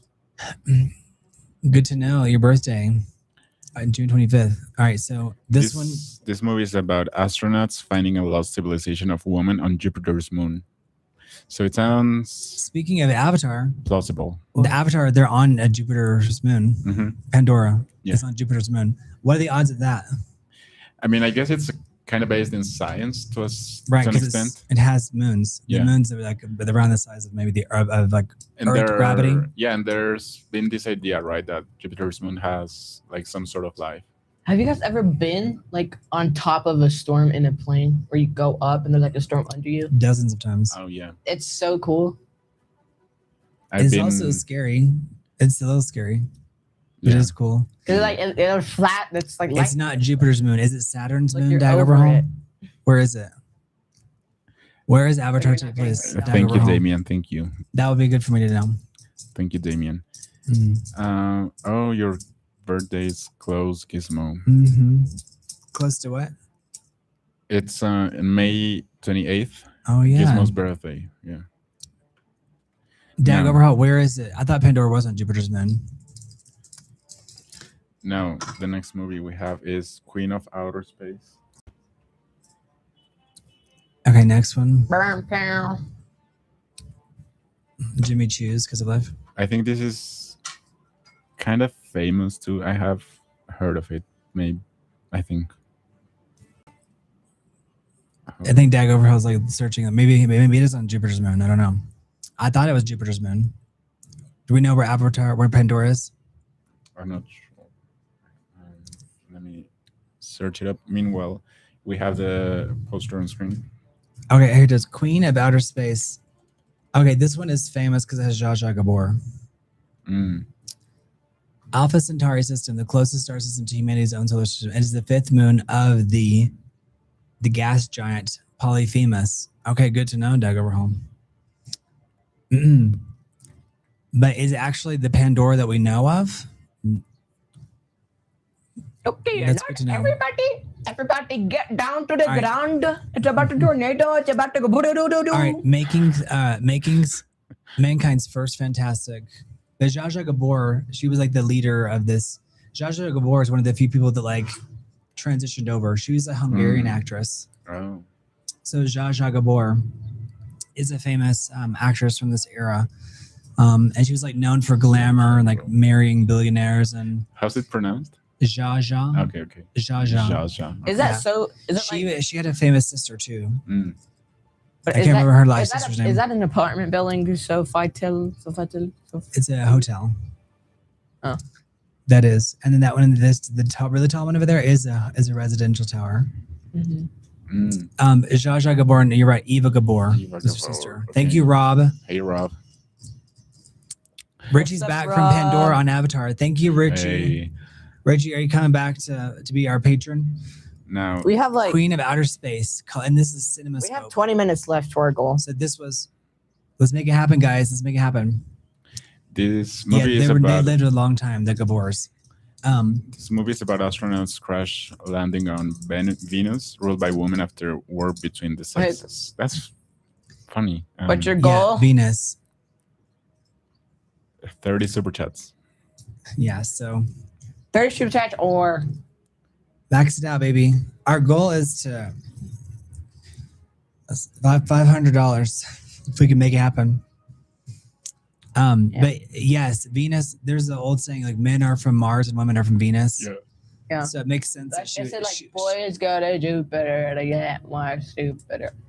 Girls go to Venus to get smarter. No. and that's probably rhymes. You probably can't say it. But Richie at 500. No, because there's one Would be our there's goal. I know that says the girls go somewhere to get smarter. I don't know. Venus, starter, martyr, Mercury. I don't know. Mercury. It depends. All right. So, hey, Christy, how are you?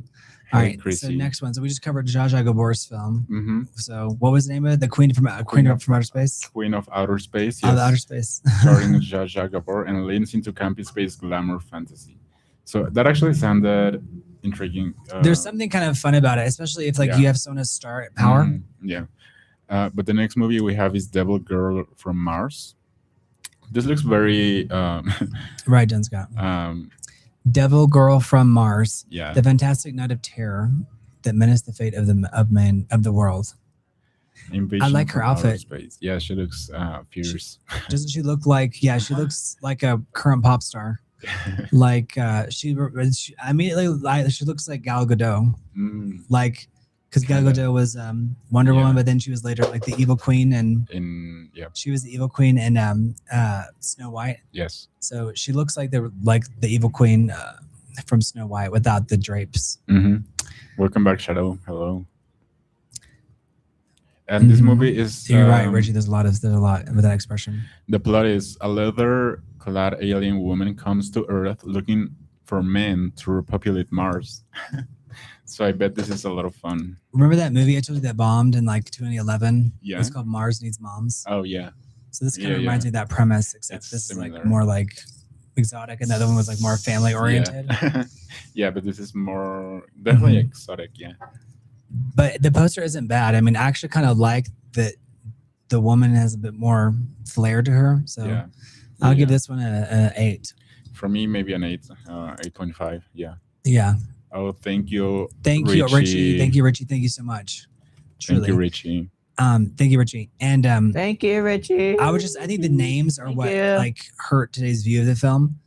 Because if it was like something more mysterious, like Yeah. Phantom Menace, Yeah. Like, Universe or something, terror. which I know is or- a Star Wars name, but Yeah. something that feels a bit more vague and like terrifying. I Yeah. think they had to like give it a name that was memorable, like Devil Girl from blah blah blah blah. Yeah. This title titles feel like Girls go to definitely college to very get more telling of the knowledge. movie. Boys go to Jupiter to get more stupider. That's what it is. College. Thank you, Dag Overhaul. Thank you for that. Thank you, Dag Overhaul. Let's And get one more closer to our super chat goal. Dag Overhaul. Yeah. This is You got the 50 next post. 50 what is it called? Kroner? What? It's Swedish kroner. All right. Thank you. Yes, Richie. All right, next one is this one is Missile to the Moon. Yeah. This one is just goofy, but again, that's kind of by design. Yeah. Man reaches moon, creature. It's like in case you don't know, this is a creature. A strange and formidable or forbidding Yeah. space, a giant fiending creature. It's a moon mission discovers underground moon woman and giant rock creatures. I'll give this one like a 4. Yeah, it doesn't look very appealing, but It's not like I like that it mixes the black and white in there, but I would say it's probably not one of mine. But I don't think it's. like blah blah. What is going on inside the moon? They definitely this is on the lower end for this one. yeah. But the idea of like what is happening inside the moon is kind of an interesting thought. Yes, definitely interesting thought. And this is more restrained than the craziest titles, but it's good for showing the alien visitor side of the decade. So definitely less on the side of spectacle, I think. Okay. Yes, Richie, we saw it. What? Yeah. I have nothing against it, but not necessarily my cup of tea. Okay, see, the storm is I think coming in the over there. messaging of the second film goes against the Oh my entire gosh, message one. of the first film. 2, So that's the only criticism I would have of it 4. for the Devil's 5. Brother. But I think the nostalgia maybe felt familiar for people, but I could do without it. But I'm glad they're making movies in general, right? So I'm not really going to drag on any movie because I'm glad that they're making any movie at all, right? I'm glad that they're making movies. Yes. So I'm not gonna really. I love when it's pitch black in like the middle of the day. It's kind of cool, right? They're like in Dallas, they're saying it's pitch black. Oh wow! It's because the storm is so dark. Like the storm is so. That means there's a lot of water in the atmosphere. All right, next one. This is Cosmic Man. The Cosmic Man. Out of this universe. Is it true? Are creatures from space watching us now? I like that. I actually like this one. I think this one, it kind of looks like Apocalypse Now. Yeah. It has, there's something reminiscent of Apocalypse Now on this poster. Definitely. I would give this one a 9. Yeah, same. I like the art. I love the art. I don't know. The style is also like very poster-like, but in the Rob sense could of say, "We're going to propaganda miss you, poster, Rob, like- while we are gone." Rob wants you to say that. We're gonna miss you, Rob, while you're gone. The Blood Moon. Yes, Blood Moon. And this movie is about a mysterious alien visitor who arrives on Earth and confuses the military. So He's the referring plot to- is also interesting. Mhm. Yeah, and this also is a movie that relies less on the spectacle, so it's more grounded, quote unquote. It's more what? Grounded. Grounded. Yeah, like quote unquote. But still very B movie like. But everything, did you get your dog in? Did you get him in? So I would say maybe an 8 for this one. Well, I'm glad you got your dog in, David Young. It sounds like you did. All right, I just noticed that you have a Star Trek symbol as your photo. That's funny, David Young. Yeah, you changed it recently, right? So the next one we have is also a monster film, Okay. and the monster looks creepy too. I haven't seen it, but I know you like that Meryl Streep, Brent. I think everybody likes Meryl Streep. I think, like in terms of like her acting ability, that raw acting ability is there. Yeah. This is the next poster. We have the monster of Piedras Blancas. The monster of Piedras Blancas. The monster again looks like a dragon. This one looks more like out of all of them looks the most like your traditional like Oriental kind of Chinese or rendition of a dragon. Yeah. Look, Shock Award winner. So And- again, they were like going to shock. Okinawa. Yes. Okay. So this is a movie about a coastal town that is terrorized by a fish-like monster. Okay. Yep. Okinawa is kind of like Roanoke. It's like mm, sounds like one of these so like a swamp. settlements RWG from like New England. Yeah. You never said who's the hardest talent you ever worked with. One more big super chat. How big? $200. And I'll tell you. That's right, Gizmo. Oh, Thank you, Rob. Thank you, Rob. Thank you so Thank you, much. Rob. Thank you. Thank you guys so much. Thank you, Rob. This one has the first man on man violence in the poster. Gizmo, good point. Good point. So the next one we have, it's a funny one. I guess they were also Thank like you, Rob. conscious of the kind of themes they were portraying in film. So they were also looking for ways to expand what was already being made at the time. Because this is a movie about a Frankenstein's daughter. Frankenstein's daughter. So RWG. So I mentioned that I told a story of just like Joaquin Phoenix going off on some Girl Scouts who was trying to sell Girl Scout cookies out of like a grocery store. That was the story I told last time. Yeah, but that isn't his worst actor. Yeah. I know who it is. All right. Thank you, RWG.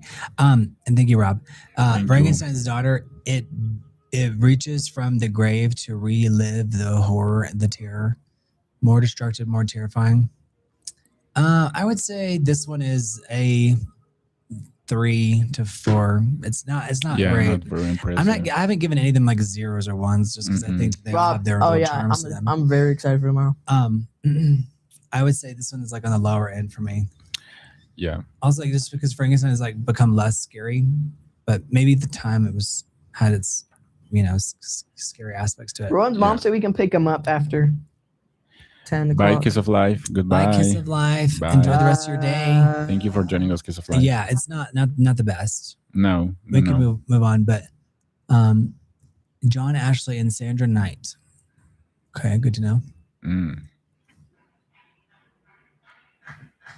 That's right. Richie's a big boss around here. Number one. You're number one. XP points, Richie. Let's go, Richie. So the next movie we have is. Okay, let's focus. We're almost near the end. No, I feel like count. Oh, you're counting from how long? Yes, RW tomorrow. He's tapping to count the seconds for when we hear the thunder. Mm-hmm. Tomorrow is when we got a text as RWG. Yes. Yes. And this is From Hell It Came. Thank you, Rashawn Johnson. From Hell It Came. Well, I like it says this in Spanish. A nightmare. It says a nightmare, Curse. a curse, an atomic monster, a zombie tree. I like the wording. Like it's like very Yoda-ish. Like, Jimmy, when will you be back? We don't know we yet. don't know yet, Rob. From Hell It Came. It's kind of like something wicked this way comes. I like whenever things are a little bit out of traditional order because it can be in and of itself a bit unsettling for a title. Yeah.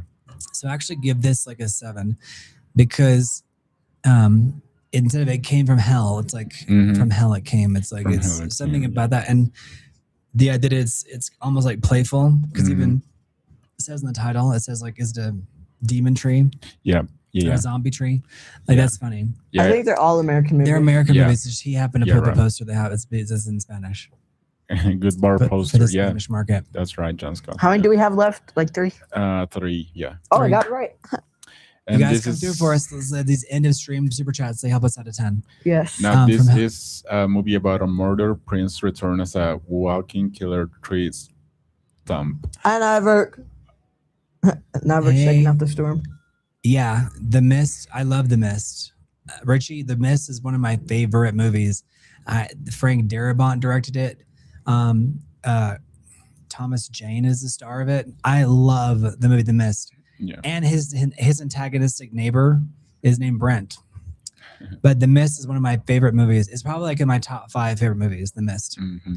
Because it's such a huge exploration on like the way we respond to exterior threats, because everyone's in this grocery store and the glass is exposed and you can see all the monsters.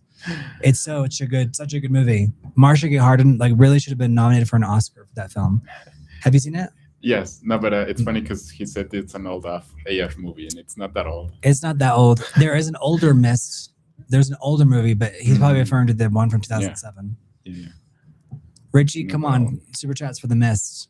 Love that movie. I'm also intrigued by this one, John Scott. Yes, the premise for this looks interesting. So. I like it. I like the premise. A murdered prince comes back as a killer walking tree stump. It's like Sleepy Hollow adjacent. Yeah. Kind of like in the realms of that fantasy film trope. John Shepard, totally. That was such a just like crazy ending. The Mist didn't need to the end. Gizmo, I think that the movie it stays true to the story. It's a Stephen King story, but The Mist is like you needed to have that moment because after that he comes out and he's like and like the music plays like this Bulgarian sorrow. It's like it's such a great ending. So in Gizmo, in a way, that it's part of the magic of the film. Because you don't see it, Gizmo, right? So it didn't really happen, right? So I think it was part of the narrative, so it needed to show but it's very similar to the Bulgarian chanting that you hear in Xena Warrior Princess.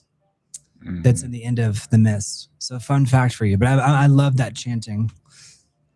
It's very like Bulgaria. I could go into it, but it's almost funny because it's like a wailing. Yeah, Do ya da shi na. Like, see, Mario's like, Brent's gonna go for it. No, it's hard. Yeah, but it's to get the there. giant Gila monster. Yeah, we have the giant Gila monster. This poster is nice, actually. Richie, I'm glad your coach had you watch it. That movie is I very stopped. good. Watch, Oh my gosh, it's a good movie. flash. There's about to hear some big thunder. The giant Gila monster. Kinda, Andre. All right. I stopped at 4.99 seconds. Okay. But Richie, that's a good movie to watch. The acting from Thomas Jane, the star of the movie, is really good. And the best acting that whole movie is from Marcia Gay Harden, who is Mrs. Carmody, who is the woman who's religious, and the guy who like runs the grocery store. She says, "Y'all should know that Miss Carmody has a That history kind of of looks being like a unstable. cat in a hat. Y'all aren't from Cat in around a hat here." book. I don't know why. But honestly, I truly believe Marcia Gay Harden should have been nominated for an Oscar for a supporting actress role. Yeah. For that movie. Yeah. She's amazing. She's like expiation. And it shows you how fast you can create a cult under the right conditions. Yeah. Last night, Rob. Thank you for noticing. All right. You guys subscribe if you're here, and that way you can leave a comment. Yes. Brent, does anyone these movies have an A-list actor? Zsa Zsa Gabor, she wasn't kind of Zsa Zsa. You could argue that she was an A-list actor because wasn't she in Green Acres? Like Green Acres is the place to be. Maybe Bela Lugosi too. And then what was the other one? Bela Lugosi. Bela Lugosi is like an Italian actor. I guess he was Italian American. But Zsa Zsa Gabor has a huge cultural impact, so you could argue that. And they're producers that came out of this, directors, out of the B movie circuit. Yeah. Good point, John Scott. All right, so this one is any fun facts about this movie? It combines teen car culture with giant culture horror, so it's very friendly in that regard. Okay. And this movie is about a huge lizard attacking hot rotting teenagers in Texas. Ooh. Okay. In Texas, it has Godzilla energy, but also kind of like it also kind of feels like a kid's thing, like the big red dog. Yeah. You know what's the name of it? Clifford, the big red dog. Yeah. Yeah. So it's got this energy of like it also has like the same artistry. Well, just of like kind of covers of you know what it reminds me of is where the wild things go. But I guess that's what the art looks like, where the wild things go. But I guess after I drop this super chat, I can change the topic. What super chat? You're about to drop one? So depends on how much. Oh, thank you. Thank you. Thank you, Richie.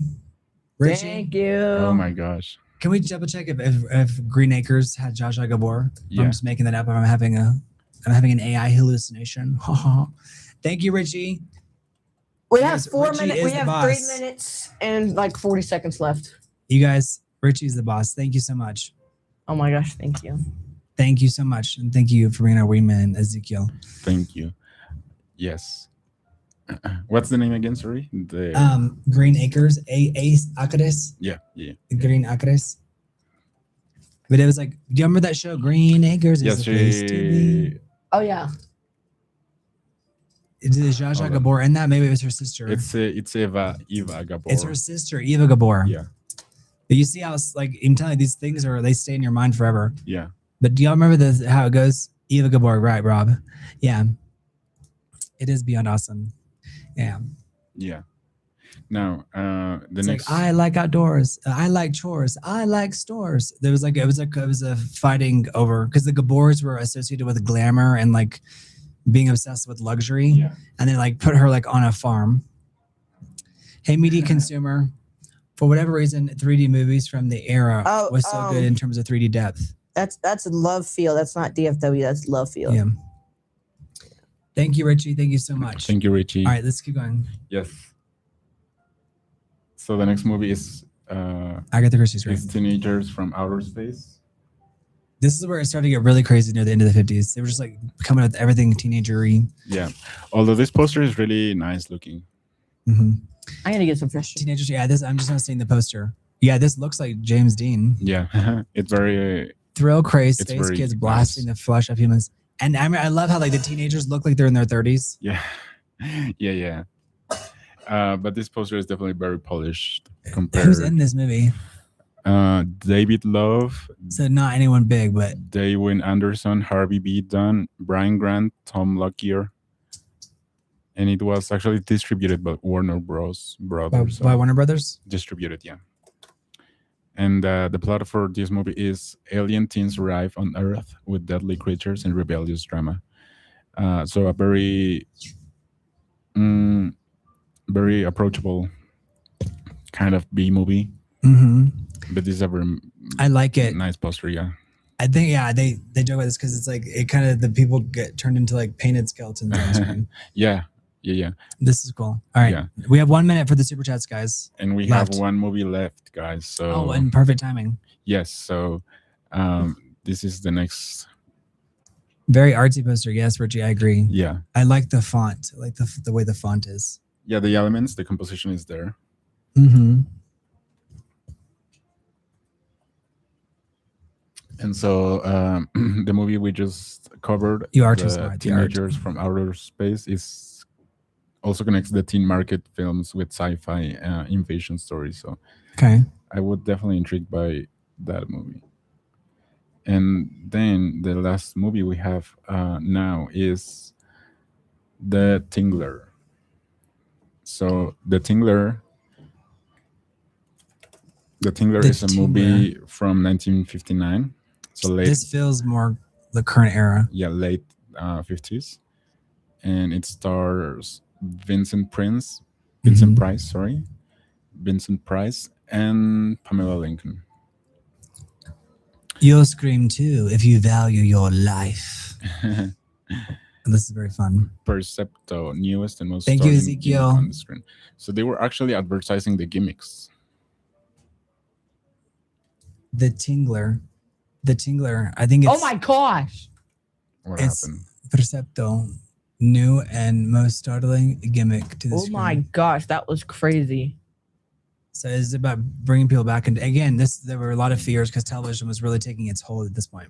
Mm-hmm. Oh my gosh, that was so near the end of the freaking cool. 50s. I saw a big like lightning. You want to put that camera I over there. was. That's I was gonna point it on me. Yeah, you guys are about to see outside. Thank you, Richie. Thank you, I can't see Richie. what it is, but I see it as a gift. This is What is it? 100 Thank you. Jewels. Thank you. Thank That's you, Richie. amazing. That is Um, freaking amazing. This movie is about a scientist discovering a creature that lives in the spine and feeds on fear. I have to unplug this because the charge not on. Yeah. So that's an interesting plot. That's amazing. Thank you. Hey, Snickers, how are you? Privyet. Okay. And yeah, this is the Hmm. movie poster for The Tingler, a movie The Tingler. about a scientist. Yeah.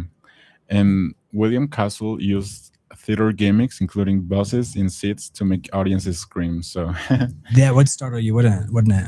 say what? Like it would startle you. yeah, like yeah, yeah. startle, like kind of Startle, like. yeah. Oh my god, that's gonna spin. Is it because it's getting wet? That's gonna like spin because it's like tight.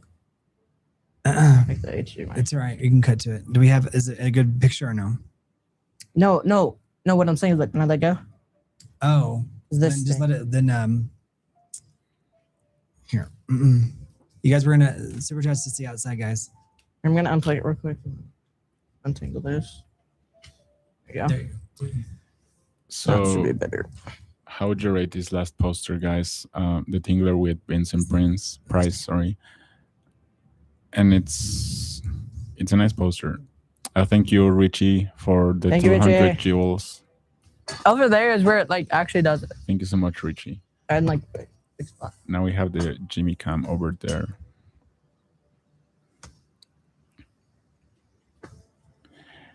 Right, Shadow. We haven't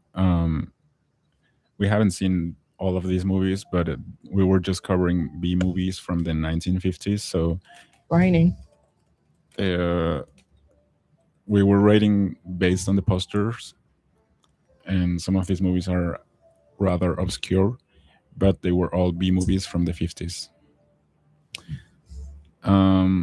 Yeah. Gizmo, I know that Tingler is like used to define someone Something that gives you the sensation. Yeah, like that causes tingling. But Like a tingle. Yeah, like tingling, tingler. A So I tingling guess it was sensation. named after the fact that they were scared. Mm-hmm. So they were maybe like jumping on their seats. There or it goes. It's something like about that. to. Or they were It's feeling about to this rain. pain or needle-like sensation on their bodies. So I guess that's where it comes from, Gizmo. There's a lightning rod right over there. So.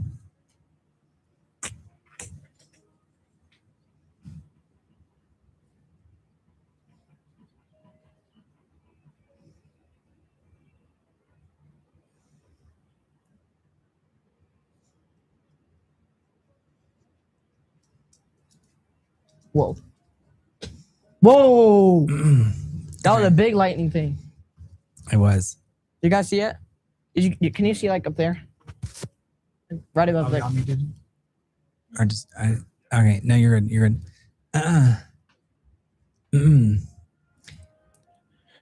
Hey, Anatala.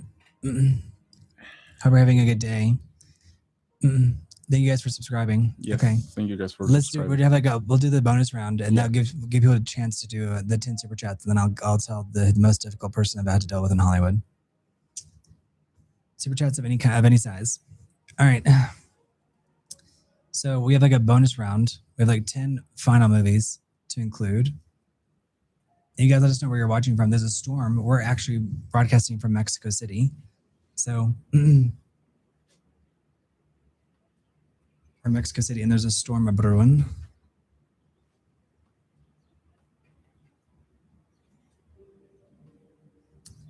Can you give me like a small?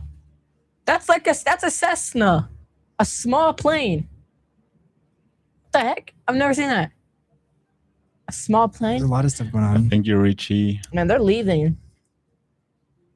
They're getting out of here. It's like the movie 2012. That's very interesting, Andre. Yes, it's an interesting What? He's gonna get. fact to share. Thank you for sharing, Andre. Can you Yes, give me what movie was Can you she give me in? that small umbrella? What movie was she I in? can put over my legs. If you're gonna be outside, you got to get wet, boy. Go Thank get me you. a small umbrella, Thank you, please. Damien. Yeah, it's great that we Por reached favor. 10K. Por favor. But there's people Thank you, up there Richie. still Thank working. you, Richie. Like, There are people screaming in the distance. I don't even know what they're saying. Thank you, Richie, so much. Richie, thank you. Derek, can you give me this umbrella, please? Nancy Kwan. No, I'm gonna do the final round. I'll go get one then. No. Real fast. Oh, thank you guys. Look, we're 4 out of 10. They really want to see who the most difficult person was. So this is a movie called The Blob. Okay. The Blob. The Blob. Dad, big one. So this is Stephen McQueen. Yes. And it's a movie about gelatinous alien Where's my phone? mass. Gelatinous alien mass consuming everything in its Oh my path. gosh. David. Thank you, RWG. Thank you, RWG and David. Okay. So it I got my little umbrella. Maybe it's aliens, not lightning. Like War of the Worlds, or can the aliens travel through the lightning? Yeah. Thank you, Richie. Oh my gosh. Thank you. I miss Robin Williams too. But I the was just poster, looking at Hook last night. the poster is not that Here, I'm good back there. bad.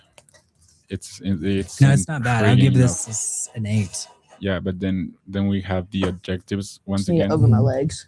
Indescribable, indestructible, nothing can stop Dry. it. So the plot is also Oh intriguing. my gosh. The lightning is really coming. That lightning hit that lightning rod. It's very I ju- spooky. Thank you, RWG. One more. Oh my gosh. It just hit that lightning. Oh my gosh. That freaking sounded like a world-sized cannon. Oh my gosh! Thank you, Richie. Richie just left $50. And we reached the my goal. gosh. Okay. The Oh most difficult my person God. I've Oh ever had to my- deal with We reached the goal. was David O. Russell. Screamer. throws things. Super screamer. Talk about me. Like you need therapy after that. In terms of like talent, because it's a director, so I would include him in talent. Wait, who'd you say? I already said that. I can't repeat it. It was said already, Jimmy.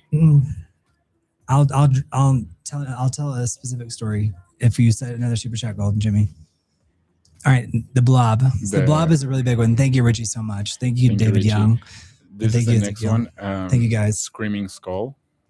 The screaming skull. Okay. Oh, I actually like this. It's a nice poster. This is actually pretty.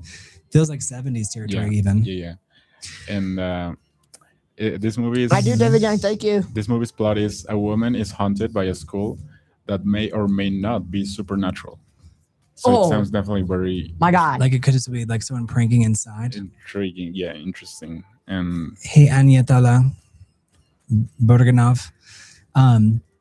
I like this poster. I'll give this an 8 to 9. Yeah, I want to watch this movie now. It says free. We warranty to bury you without charge if you die or fry during Screaming Skull. So I like the. Oh my gosh. The advertising that they had back then. We gotta close it. I'll be right back. And this movie is famously sold with a gimmick warning about death by fright. So it is what I just read. Goodness gracious. Oh no, my God. Dang, that's a big airplane. Like a 2-story airplane. Yeah, so it includes a gimmick on the poster itself. And the movie looks interesting. Keep my phone dry too. That was the Screaming Skull. Ooh. And thank you again, RWG. Thank you so David much. Young. Thank you so much. Oh, Right, John Scott? Yes. there's a lot of airplanes going over there. All right, your super chats help pay for all this camera gear, guys. Thank you, Richie. He sees all, knows all. The skull. Yep. I think it was referring to the skull. Yeah. Yeah. All right, what's the next one? The next one is the Brain Eaters, and this poster is actually nice in terms of like the art. Hey, Antonio Pantoja, how are you? Hi, Antonio.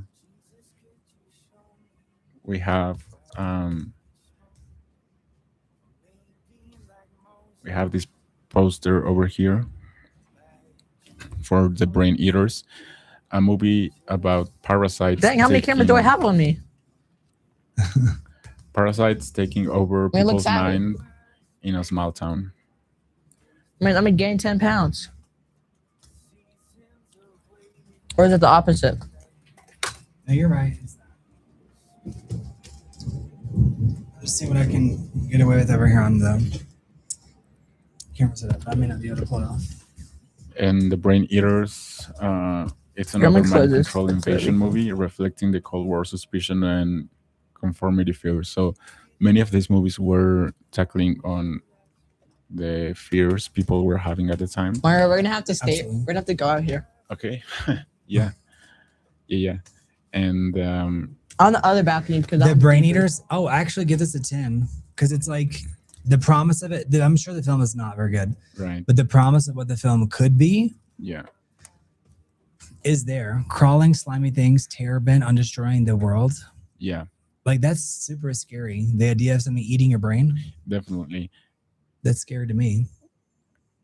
Yeah, and the poster is really nice too. And yeah, just the poster alone, it's nice. So I would rate it maybe an 8.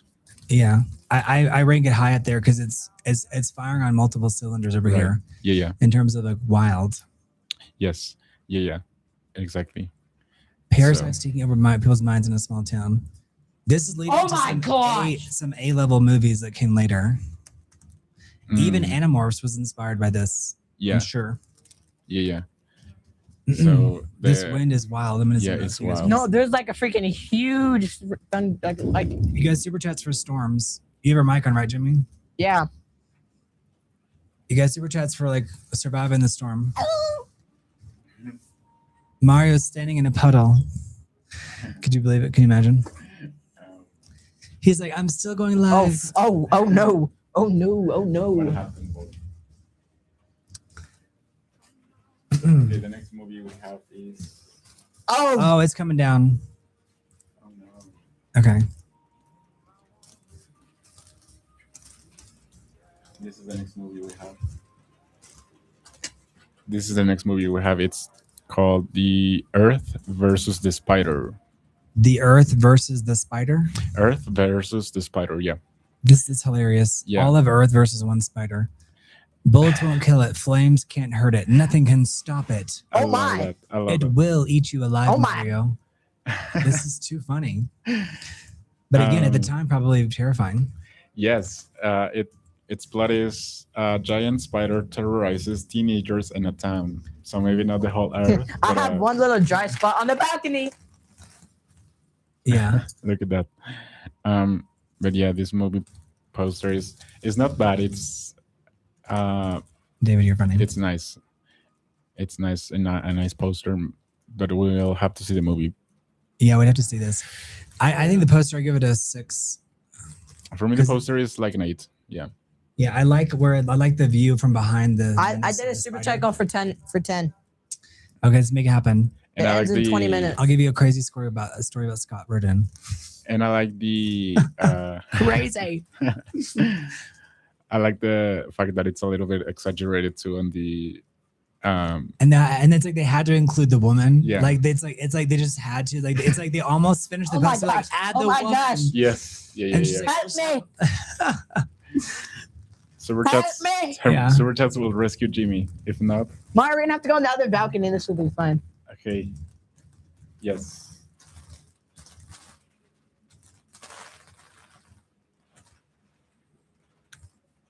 I'm just trying to Good get to my know, I feet didn't dry. Okay. That's all I want. Yeah, we can tell. I'll tell you crazy stories about Jimmy. Although most of them have been filmed. Like when we were filming an audition for him, and he like was like so over it, but it turned into a skit where I'm like pulling him away, and he's like, "Won't let go of the baby chair," and he literally pops the wheels at the bottom of the baby chair. And it was insane, and the little wheel casters that popped off was just Oh my god. Oh my wow. gosh. Just see that? Oh my gosh. Wow. Wow. Oh my gosh. I think we need to go. Go where? I don't know, but I think we need to go. Oh wow, that actually Oh my god. was so close. It's so intense. It lit. Oh, bro, did you see that? It I lit saw the it, whole bro. room. Bro, look at that pigeon. Pigeon, come here. I'll save you. Our- No. Richie says big and for real, bro. Attack of the puppet people. Attack of the puppet people. This is great. This is a great poster. Okay. Oh my god. That thing was huge. That just took out half of the population. The Right. population. And he just spent. This kind of looks like a whistle. Oh, It did does. you guys It's like see a that? dog. It's like a Mario, dog. did you see that? Yeah, Look, no, right over there. It lit the whole room. Attack of the puppet people. Dull dwarfs crushing giant beast. I like how like the people are so small. They're giant, Yes. carrying like a kitchen knife. Yeah, I love that. So I I love that part of it. I'll give it an 8 just for that. Yeah, Because it's for ingenuity, very funny. for creativity. Bro, I'm just trying to stay This is- right. John I'm like, Scott's giving us an alien. Ow. Ow. Jimmy, don't touch the metal. What? Only metal. Well, then it's like they're saying put that lightning rod down. Is it top metal? No, it's plastic. It is. Yeah, it's plastic. Okay, so it's not a conductor, guys. I actually like this poster. It's not bad. Can you Yeah. imagine sitting next to Jimmy on the plane tomorrow?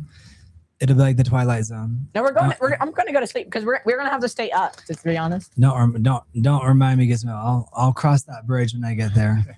Oh my God, you're the one that. No, All right. The plot of this movie is a lonely doll maker shrinks people and keeps them as living I think we miniatures. need to upgrade the A umbrella. lonely doll maker shrinks people and keeps them as living miniatures. Okay, that's actually an amazing premise. I'm already loving this movie. I'm loving it. I'm loving it 100%. So the premise is Oh my I'm god. gobbling it up. So 100% on the premise. Oh Great no. premise. Oh Oh no, no. brown cow. Oh no. Oh no. Oh no, no, no, no, no. There's a legit crazy thunderstorm going on outside, guys. Super chats to get Jimmy back inside. It's getting darker and darker outside. Legit. And it's not even 4. It's not even 4 yet, but it's probably gonna be dark for the whole day. Right. So now All right. the next poster we have is Lightning for- capital of the world. So I know Oh all my about it. gosh. What is the lightning capital of the world? Listen. Mm, It's huge. You're about to hear the thunder coming in. The unearthly I'm not Lord. sure which one is the light. There it is. Rolling thunder. Rolling. I gotta go upgrade the equipment. I'll be back. Careful with the chair and the monitor behind you. No, seriously. The lightning capital of the world is Mexico. Oh, Jimmy. You just banged it. Oh, I'm sorry. Can you go ahead and move it? Go ahead and Yeah, move yeah. it since you're not using it. The monitor. All right. The unearthly lured to the House of Monsters, the Unearthly, with John Carradine, Allison Hayes, and Myron Healy. Mm. I do feel like some of these names feel a bit more Gonna go. familiar. Yeah. But there was David Carradine, so I don't know if John Carradine is related. Yeah, and this movie is again tackling the motifs of like women, Thank you, media consumer. almost like clueless women, and like a gentleman, and all these creatures watching her. Thank you for letting us know that about that, media consumer.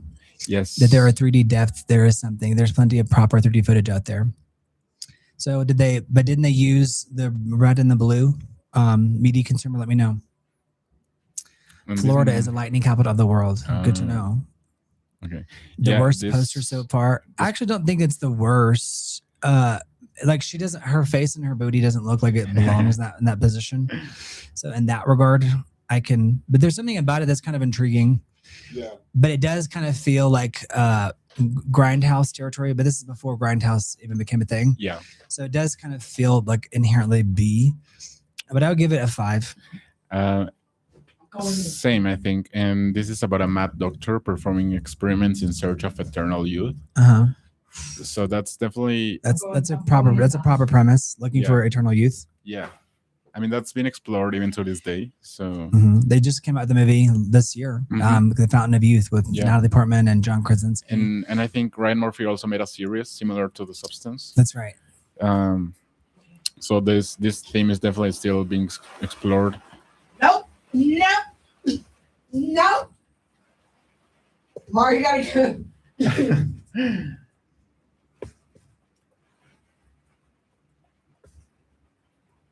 You want to calm down?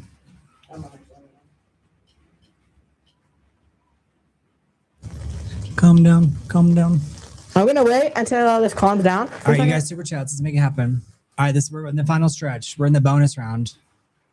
The next movie we have is Don't worry, guys. I'll keep everybody This is our dry. last day before we go to Texas, guys. We need your super chats. Keep everybody dry. All right, this snow creature, half man, half monster, terrorizes city, abducts women, annihilates men. Snow creature. Nope. yeah, I was gonna say there's not a woman, but there is. It's like she's like hidden in his I'm gonna go Between- see his how. blazing between his outfit. arms. Yeah, But all these have like a woman like inside the arms. I'm gonna go and see how They bad it didn't is. shoot in red and blue. The movie Masters was shot in 2 separate independent films. Media consumer, yeah, but I'm talking about the glasses were like red and blue, right? Media consumer, let me know. Were they the 3Ds? You said they were proper 3D. I'm gonna go see how Didn't bad it it is. require on the red other and side. blue glasses? Was that your camera? Oh my god, there's so many. Was now that? No. this movie is about shipwrecked people find an island of women transformed by experiments. Mhm. So it definitely sounds like a Oh, it's not even bad over here, bro. It's chilling over here. complex film in the Yeah. sense Oh of the my god, premise. it's pretty. Mhm. And it's really this coming is down more on me. like an exploitative film, Mhm. and it's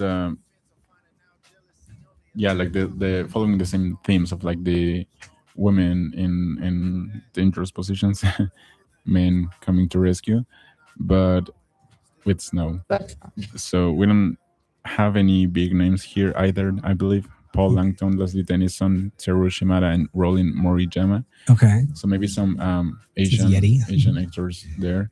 You know, the Yeti is, hey, Particle Keller, how are you? Hey, particle It definitely is giving energy of the Reaper Madness. Oh, did you see that lightning? Yeah, It's like a lightning bolt. that there's just crazy came in. lightnings. Yeah, It lit the whole room up in there. wait, just now? It's giving Yeti energy for sure. But Reaper Madness is like, there's a famous poster. It has like some of these color schemes. This and like the last one, the Unearthly. yeah. So Can you go get a little paper towel real quick? Hand towel? There's a hand towel right here. That's great, Shadow. Yes. Oh, look at you. Happy birthday to your mom. Happy birthday. A paper towel. All right. That's great, Shadow. Mm. Now, the next movie is called The Monster. The Monster. It's a monster mash. She did the mash. It was a graveyard smash. They did the mash. All right. So they projected the movie a color. There you go. Filters. Here, go things to like this. So you console. can find proper side-by-side Blu-ray rips online. Okay, let's calm nowadays. down. Fascinating media consumer. Do you have any that you recommend for that media Okay, consumer? calm down. I can And step can you outside. watch it in 3D today? Media consumer. All right. So this is the next poster Yeah, yeah. for Here I The go. Monster. I'm sorry. Help me.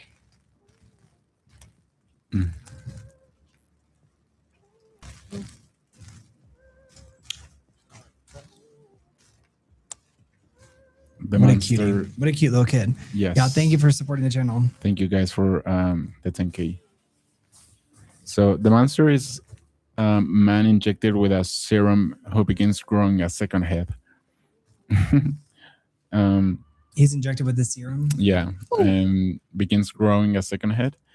Oh, okay. So Oh, this guys. is actually Japanese American Leave a horror soup- leave- sci-fi. Manster. Mhm. I'm sure Mario can hear me. That's funny. Yeah, so You it guys says leave half man, half monster. all $200. Mario will come out here with me. Mhm. Will you, Mario? I like Yeah. the hypnotic look of the cover. Like Yeah. the Target. Yes, Japanese American film. So you might imagine Mario agreed, guys. Yeah. the levels. Good to know media consumer. I'll look into that because I would Yeah. love to actually experience a 3D movie on the regular TV. Oh my Ooh, God, Yeah, that that was a would be big nice. one. Media consumer. Same here are One big window, we'll see Jimmy fly. Yeah, Gizmo. I think he's it's a tall it's a tall like a ledge, very tall ledge. and Anyway. History too. Oh my goodness gracious. yeah, so definitely this is one of the. You're Did you guys hear that one? Yeah, we can hear it in here. I don't know what you're saying. Close the door. So this movie poster Did is you hear actually might be actually the less appealing to me so far. Like this movie is This one the just movie looks like it was. I think it just shows you they were better before they used photographer. Yeah. Photography. And right, gonna- yeah, yeah. better. Because I mean, here we have like a more digital thing going on, but yeah, definitely not as polished as some of the previous posters. Yeah, but the paintings were more effective. Yes, yeah. Like the random eye on the left hand side. And Yeah, that's like okay. it's like monster, Hey, monster. sure, yeah. It's like definitely like it's like a maybe it's like a kind of like a cheap Like a play good on sound words. Mm-hmm. All right. Right. Good place. And the last one for this bonus Not really. round. Okay, so this is the last one. So this is 60 Pigeon, fonts and all come that. here. I'm gonna pull up that. Okay. Oh, You guys super chats for Jimmy. So this is a Good late to know the art precursor of Sapiens. 50s movie, 1959. 1959. Yes. Oh, it's Beast from 100 Caves. Oh no. Oh no, I'm gonna have to hunker down like a turtle. So Beast from 100. Can y'all hear Jimmy out there? Yeah. You should have his wireless. Yeah, you can hear him. Yeah. He's just like rambling. He's like, Well,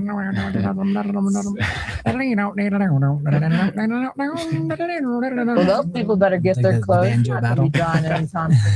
little kid with the banjo, guys. Super chats for little kid with the banjo. I can get him a banjo. Yeah, little banjo. Um, Little boy in the thunderstorm. Whoa. Jimmy This always is- brings the surprises. yeah. This is hilarious. Yeah. Look, you can see the window fogging up. So, Beast from Haunted Cave.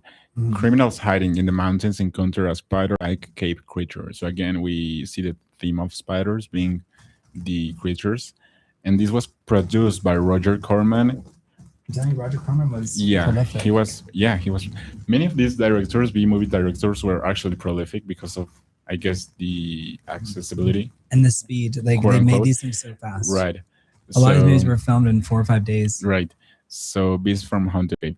This poster is actually nice. Like, in It's actually it's more scary inducing. Yeah, But I like- guess it gave the monster a face. definitely the monster is creepy Mhm. here.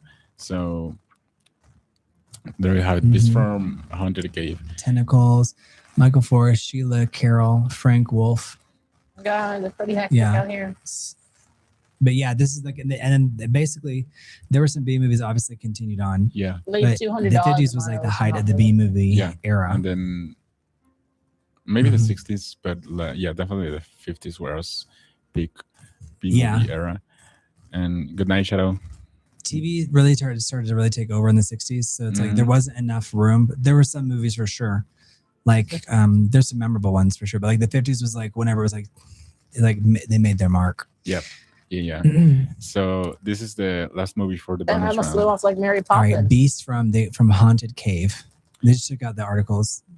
It's Mm. from Haunted Cave, not the. but Yeah, I think if I Makes jump sense. off to this Yeah. side, Makes I can sense. float down. You guys, Jimmy's outside. Do you want to leave a super chat for Jimmy? Do you want to see him outside? No chat. He's like doing a little balcony camping adventure. Well, we'll do the countdown. Thank you guys so much. Thank you for watching. you, If you're guys. here, don't forget to subscribe. That was a big one. Subscribe, guys. Subscribe. Jimmy can't hear us in here. Probably dropped like Yeah. No, thank 15 you. No. degrees. No. But thank you guys for joining us on this live stream, and thank you so much for subscribing. We are at 10K now.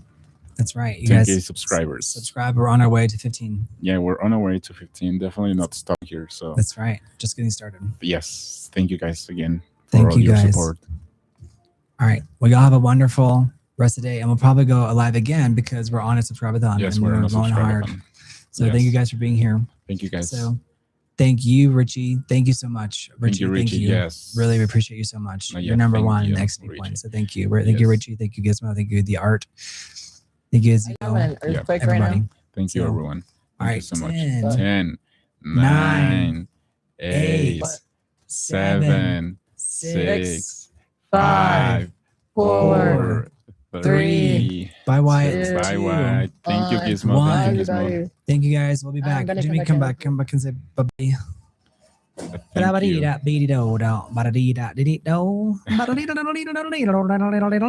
you. Help me. Jimmy saying, help me. Thank you, Gizmo, for joining us. Thank you, guys. I'm gonna jump. No. You're not Mary Poppins. I'm gonna float down. I'm gonna jump. I'm gonna float down like Mary Poppins. No. I'm about to Mary pop off on you. What? I'm about to Mary pop off on you. Huh? I'm about to Mary pop off on you. Oh, I'm about to Mary popping off. Bye. Bye. No. Yes, No, well, guys, Texas. it's We'll see you guys later. they're today. very green. These trees Hey, are very Ian. green. Hi, Ian. All right, you guys. We'll see you in a bit. Very nice. Thank you, guys. Take a break. Bye, guys. Bye, Don't Bye, forget to guys. subscribe. Subscribe, like the videos. Leave your comments. Careful. Careful. All right, we're going to clean up over here. Yeah. All right. Bye, guys. Bye, guys. Bye. Say See you bye, later. Jamie. Say bye, Jimmy. Okay. Bye, everybody. Bye, everyone. Thank Bye. you. Thank you. Oh, Thank you. fine. Thank you. Bye, Andre. Bye, Andre. Bye, Andre. Bye, everybody. Bye.